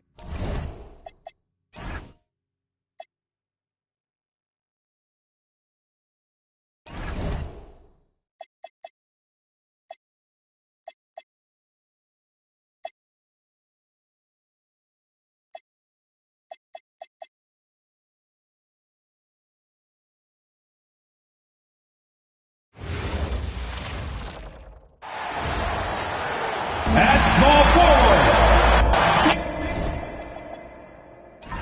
On paper, this game looks one-sided, GA, but you never know in the NBA, do you? As they say, anything can happen. Yeah, I mean, just so much talent in the league. If one or two guys get hot, this could end up being an upset. The difference between good teams and bad is razor thin. Let's take a look at our starters for Portland. Gooden is out there with Gallinari. Then there's Derrick Rose. Then it's Joe Harris. Now here's Rose. From past the arc. They get the rebound. And Gooden kicks to Harris.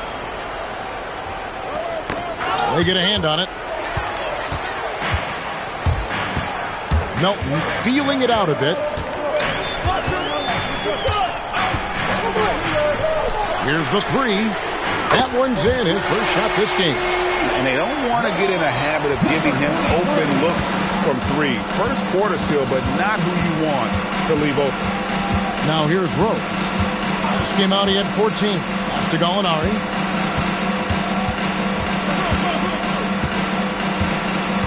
Shot clock at 5. The 11-footer. No good on the shot, a bit long that time. Cleveland has gone 1 or 2 from long range in the first quarter. Melton passes to Jackson.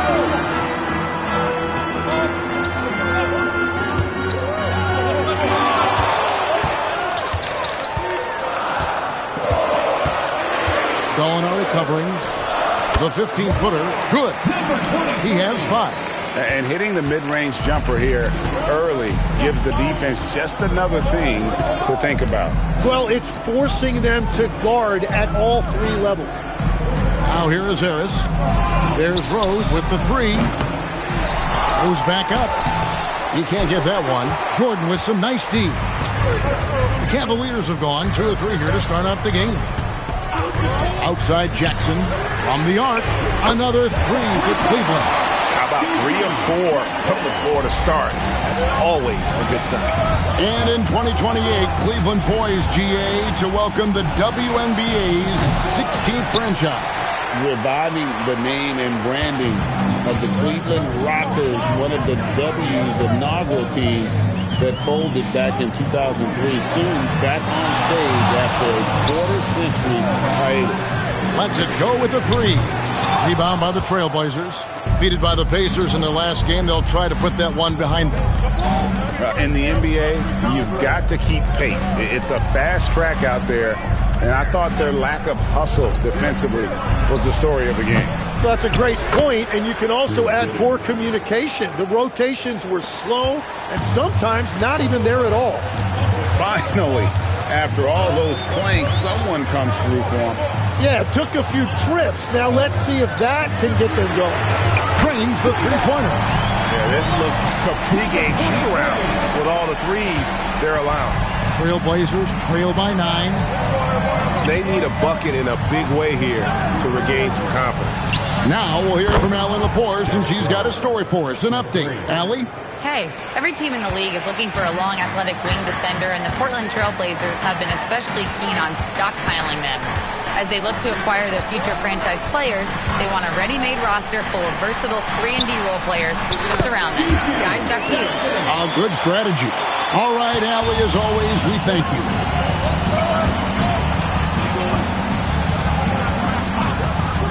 Pass to Harris for 3. And again, it's Portland with the 3.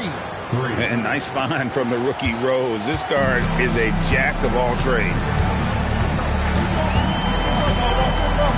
Here's Melton. No scoring in this one. No one covering. The shots are falling, and he is making it look easy. And so Chauncey Billups decides to call timeout.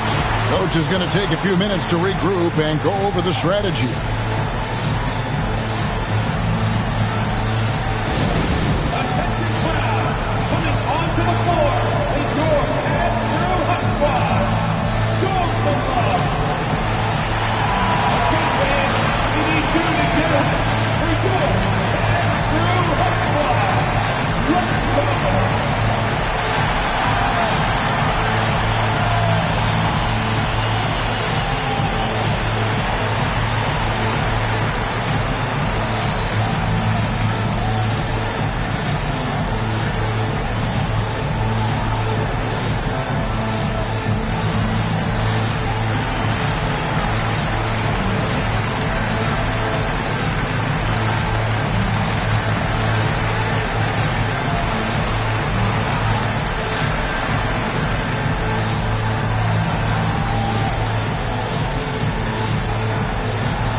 Let's pause to take a look at the teams that were tops in field goal percentage last season. Second, the Cavaliers. Hard to shoot the ball any better than they did. I mean, they weren't the best in the league, but, man, they were right there.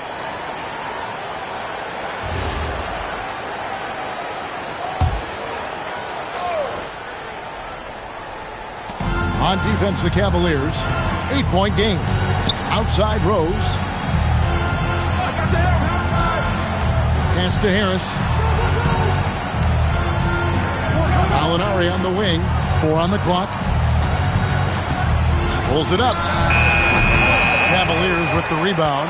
Want to keep rolling here following the win against Memphis. I thought they had a solid game plan coming into that one, and then they made good adjustments along the way. Yeah, that's the kind of performance you're going to try to build on. Now they have to find a way to replicate that success. And as the days and months go by, Greg, it still may take us some time to get over the shock of last season's trade of Luka Doncic. And we know the question marks as far as conditioning and defense that led to it, but hard to bet against the talent of his caliber. Johnson, he's checked in for the Cavaliers. Hardaway comes in for Melton. The Trailblazers also changing it up. Vanderbilt's checked in for Gallinari. And it's Bain in for Harris. From deep, Rose. Portland, no good that time either. And right from the start, Kevin, they've been pounding the glass. Most of those 50-50 balls also going their way. And there's the call. It's going to be an illegal screen. And taking a look now at the stats for Johnson. Last season, he played outstanding. Last season, how about 22 points per? 6 rebounds and 4 assists. and he's putting in the effort, and you can see him getting better with time. And the minutes will increase as he continues to improve. Trailblazers trail by 8. And now let's send it over to our courtside reporter, Allie LaForce. I was able to talk with Kenny Atkinson for a minute. I asked him, how do you plan to deal with Luka Doncic? He laughed and said, I think that's a question the entire league is asking. Luka is amazing. He's been a superstar from day one, and what impresses me the most is his poise. Nothing seems to get to him. Kevin? All right, Allie, thank you for that. Scraping and clawing, doing everything he can to grow that lead. Emphatic on the putback stuff. Leaving some skin on the floor. Those are pure hustle points. You can't just stop when there's a pick set up. Gotta fight over it as a defender. Well, you just have to communicate those switches. If you don't, it's on you. Now here's Jackson. 11 points for him in that last game against Memphis, and the shot goes in. And when they've gone to him, he has come through big time. You gotta keep getting him touches. Rose scanning the floor.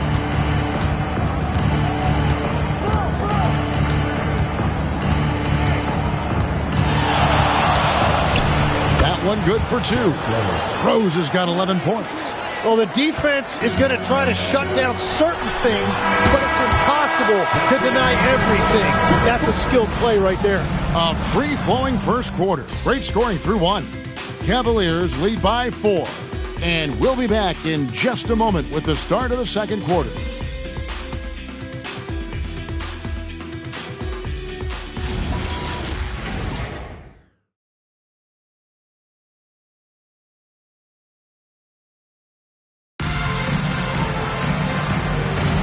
And thanks again for tuning in. If you're just joining us, we've played through 1 quarter of action so far. All right, we'll take a look now at how the points have been generated so far. A scoring breakdown for the Cavaliers. How about the ball movement so far? I mean, the unselfishness, everyone here just playing for one another, and that can be infectious. And what about the collective effort so far from distance? Their shooters have been on point there. On the court for the Trailblazers, Nick Collison out there with Alexis Ajinci. Then there's Jared Vanderbilt. Then there's Calderon. And it's Bain in at the 2 spot. Portland moving the ball around. Vanderbilt, a screen on Hardaway. Calderon for 3. Cavaliers with the rebound. Their biggest lead of the game was 9. And this game, the first chance they've had to see Portland. And although they were the better team last year by overall record, this was a competitive matchup for them. That is good. The Cavaliers lead cut down to 4 points. The basket there from Ajinci. And I like the fact they didn't settle there. They worked for a higher percentage shot. And we were talking about, Tim, the front office, the Blazers very pleased with their internal development. Well, the pieces fit. They're not just young players looking to score, but you have guys who are willing to defend and make hustle plays. That's how you build a winning culture. Here's Bain. The Cavaliers making the shot. Back to Calderon. Vanderbilt setting the pick for Calderon. Big shot on the way. It's good. Vanderbilt's got his first 2 points. And they've had assists now on their last 3 baskets. And timeout call by Kenny Atkinson. Coach needs a moment to talk things over. And Greg, everyone talks about the importance of basketball IQ. Can you win in the NBA with a low IQ team? Boy, it would be tough. I mean, there's a reason younger teams typically don't win at the highest level. But you need to take those lumps and get that experience and learn from those lessons. Catching up on the changes for Portland. Gallinari, he's checked in for Collison. Harris comes in for Vanderbilt. And Derrick Rose is subbed in for Jose Calderon. To the paint, here's Haslam. And the layup is good. Yeah, and there it is again. On a lot of their possessions this first half, they've established great inside position. Rose dishes to Gallinari. Inside, it's stolen by Haslam. And now the Cavaliers. Fast break. Melton kicks to Haslam. Pass to Trent.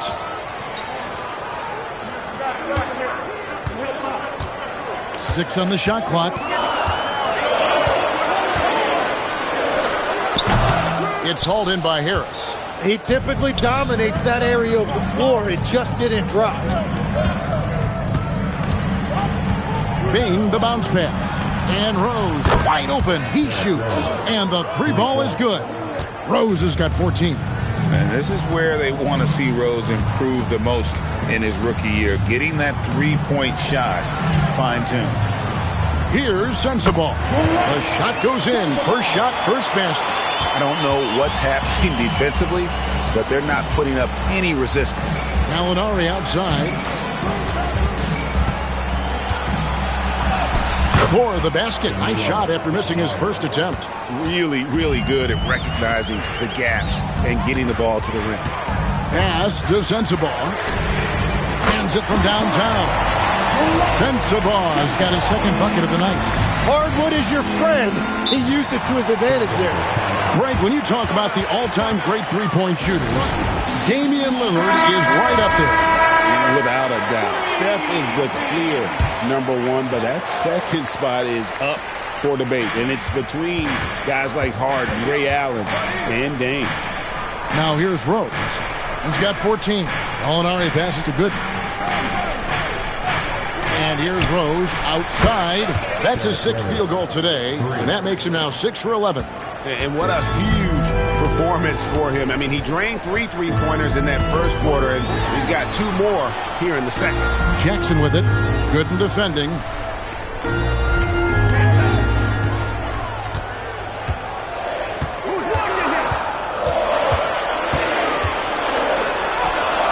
Gallinari covering. The shot, no good. Trailblazers trail by 3. Rose passes to Harris.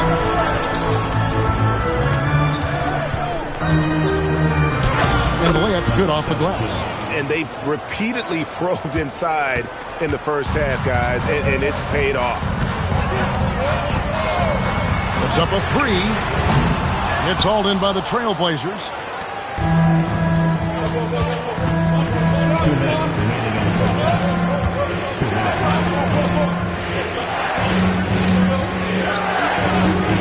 A 3 ball. And the Trailblazers, another 3. Yeah, that's too good a look to give them from behind the arc. And timeout call by Kenny Atkinson. He's going to take a minute here to get things straightened out.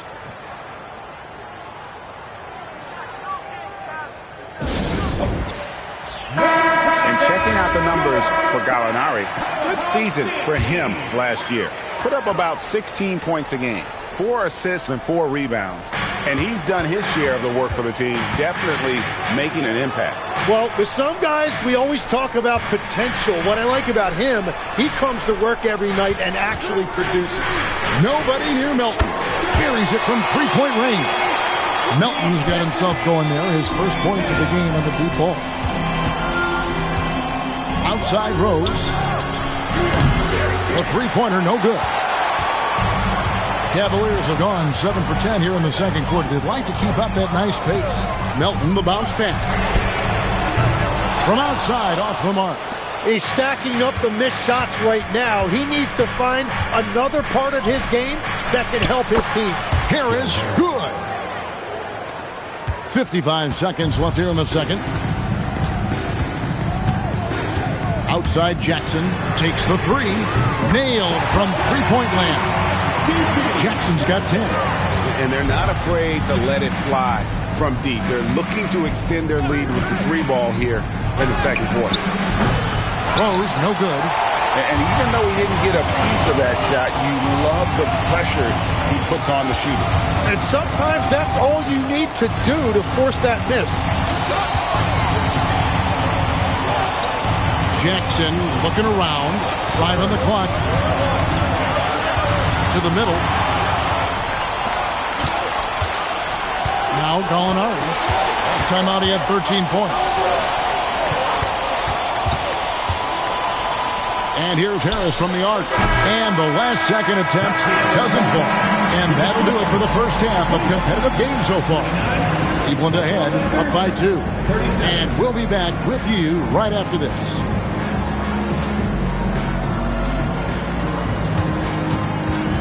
Fans, please direct your attention to center court.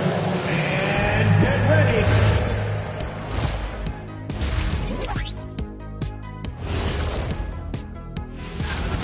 I've seen more stops in All-Star games. What do they call the guys? Oh, yeah, Matador defense. They just let scores go by. Olé! All right, fellas. Thanks for joining us. Now,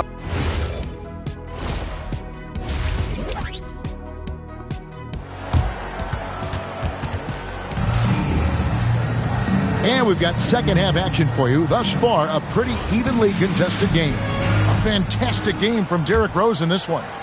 Well, we'll find out if they were able to find an answer for him over the break. He was scoring with ease in that first half. And that will be the biggest adjustment. They have to force the ball out of his hands, but that's a difficult challenge. DeAnthony Melton out there with Gary Trent. Then it's Jordan. And there's Jackson. That's the group starting the second half for Kenny Atkinson. Now, here's Melton, following the miss by Derrick Rose.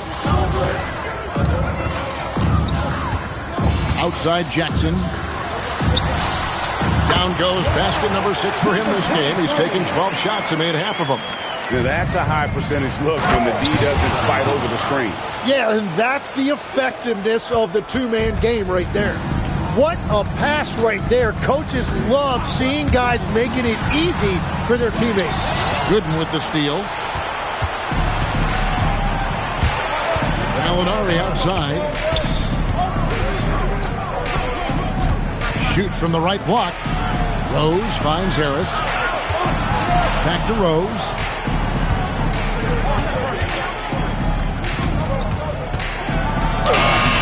It's all evened up.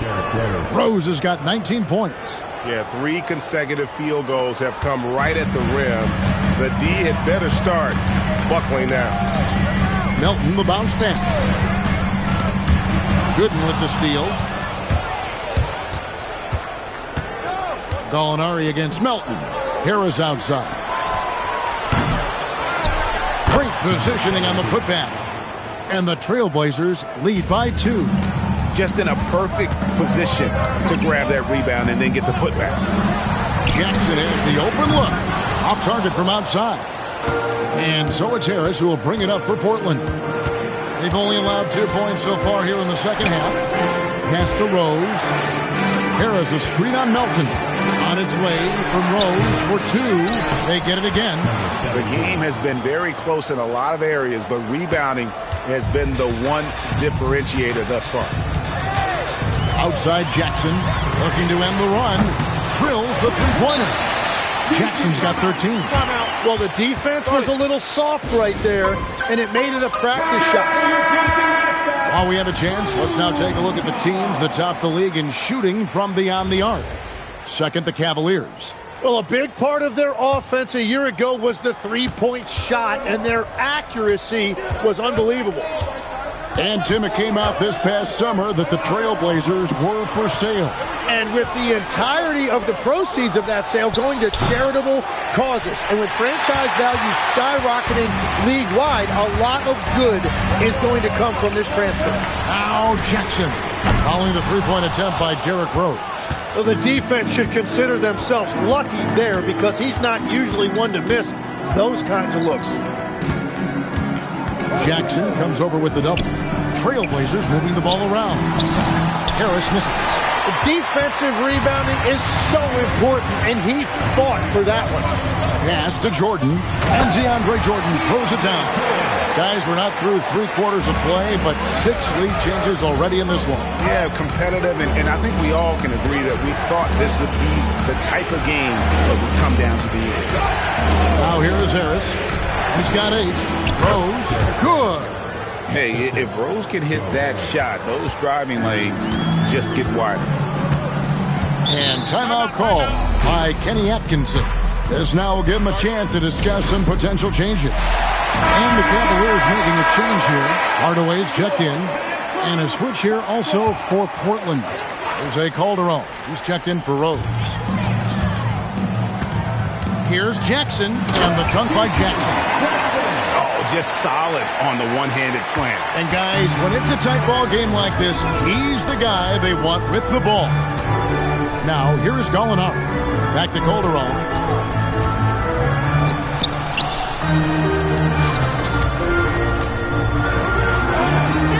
Jordan with the rebound. Jordan's got rebound number 7 for him tonight. And the rebound battle split evenly thus far. Pass to Jackson. 6 to shoot. Hardaway for 3. Sinks the triple. Now it's a 4-point Cavalier lead. And no shot there. He was left wide open and now adds 3 points from distance. Calderon dishes to Gallinari. Lays it up off the glass. Gallinari's got his second basket of the night. Yeah, I love that. He comes off the pick and takes it right to the hole. Milton passes to Hardaway. Another 3 for Cleveland. The ball movement on this run has been fantastic and is a big part of why they've been able to get these good looks. 1:36 left to play in the third. And it's Gallinari missing. And here are the Cavaliers. They're on a 13-4 run. Back to Hardaway. Off the mark there with the three-point shot. Trailblazers trail by 5. Harris looking it over. Rebounded by Jackson. Jackson's got 4 rebounds in this game. Now here's Melton. And out of bounds as the Trailblazers gain possession. And looking now at some numbers for Jose Calderon. Last year, getting it done. He was around 12 points per game last year. 6 rebounds and 3 assists. And he's also a bit of a stopper defensively. They put him in, and their defense really tightens up. And that's such a valuable tool for this team. His defense can really shift the momentum. So Portland ends up going with the new group. Johnson against Bain.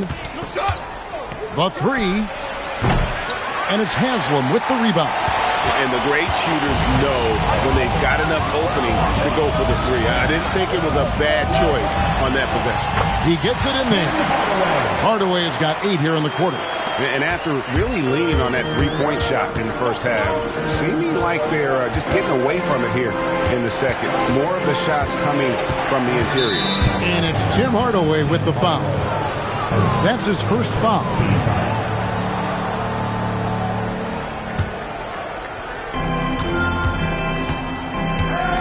Outside Rose.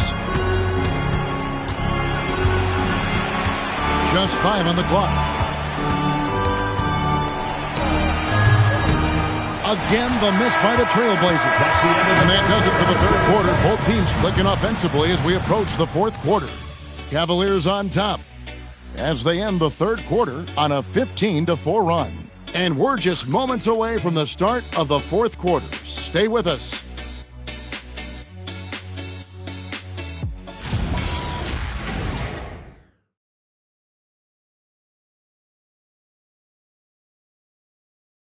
And a quick look now at the State Farm assist of the game. And he sliced the D wide open with his feed. They had no chance to prevent that basket. Well, I like the fact he didn't telegraph it. That's poetry in motion right there. And with 3 quarters behind us, let's see what this fourth period holds in store for us. And on the floor for Portland here in the fourth, we've got Alexis Ajinça. Nick Collison out there with Jared Vanderbilt. Then there's Desmond Bain. And it's Rose in at the point. And that one drops. And the Cavaliers lead by 9. And boy, he's really in a groove. Dominant performance last game. Same thing this time out. And that confidence has carried over to tonight. He is playing great basketball. Now here's Vanderbilt. Ajinça kicks to Collison. It's hauled in by Sensabaugh. Cleveland leading by 9. Out of bounds, Portland takes possession.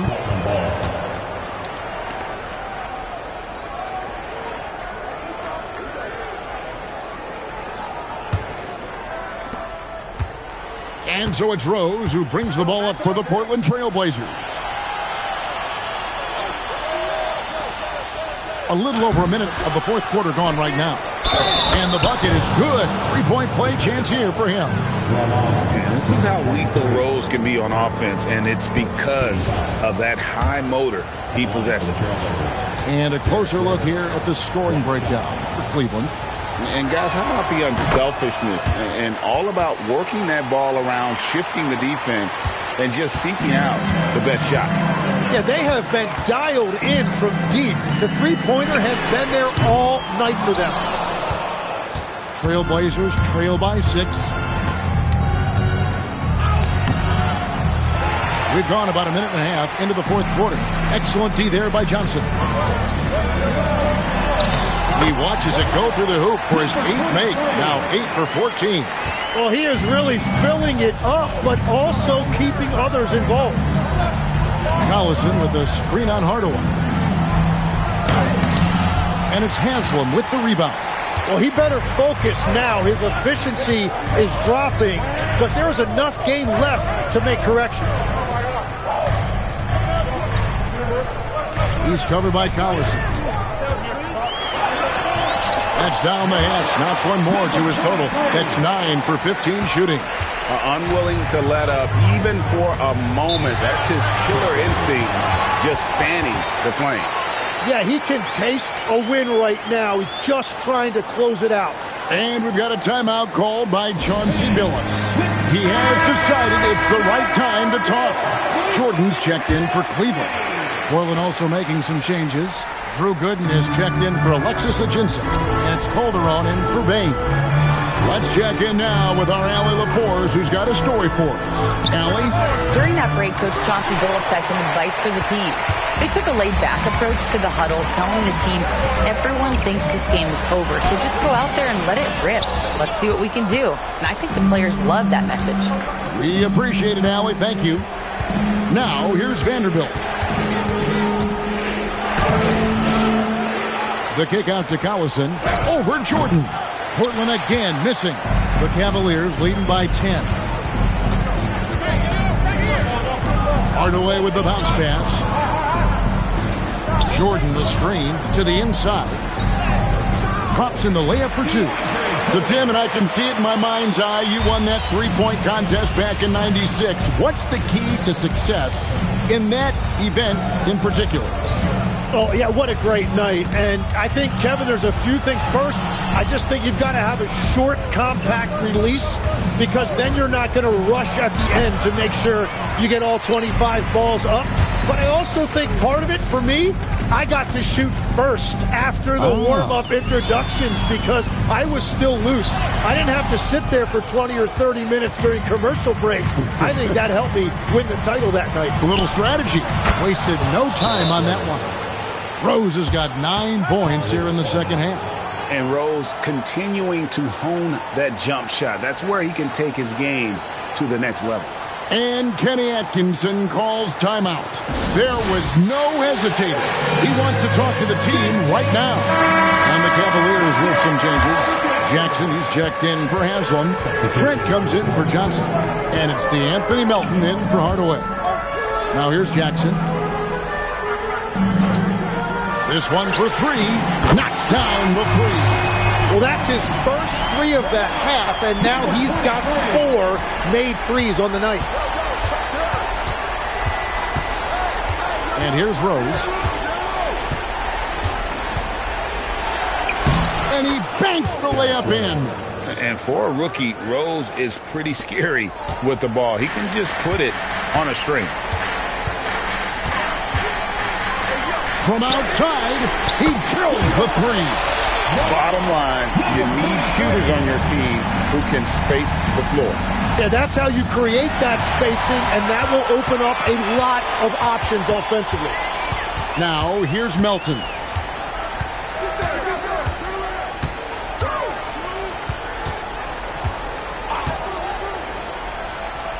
Melton with a screen on Gallinari. Clock at 4. Here's Jackson. Gooden with the steal. Harris. Well, going into a promising draft like this past summer, Greg, are losing teams trying to secure that lottery ticket to the stars? Well, you look at the last, 4.5 decades worth of champions. Only 5 of those teams were led by a player taken outside the top 7 in the draft. So you can see why teams are trying to draft so high. And Harris drops them both.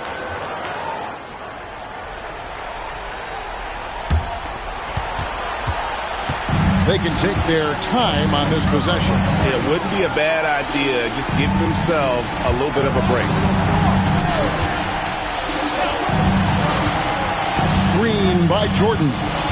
Shot clock at 6. Oh, that is a big-time jam. Now flying high and throwing it down with the one-hand.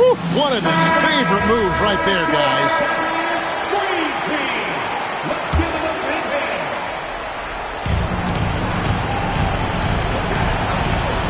We've got 1:28 left in the game. Shot from 16. It's off target.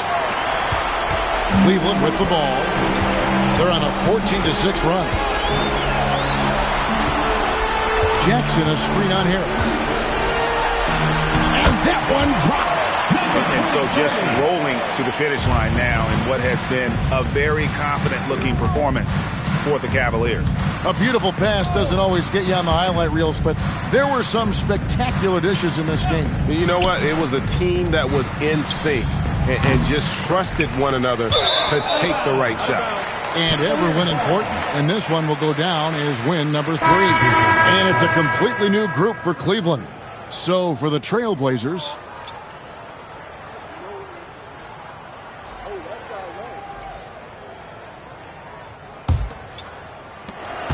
they are in complete control.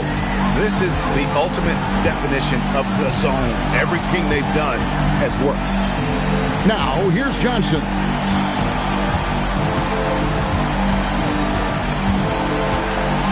Just 5 to shoot.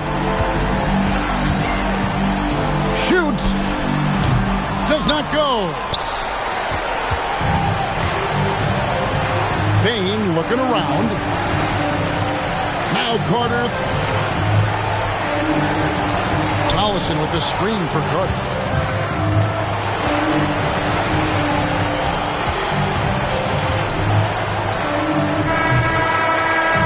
So we see the Cavaliers taking the win here. And the outcome of this one was never in doubt. And boy, they really put in a supreme effort. It just felt like once they had that lead and it was comfortable,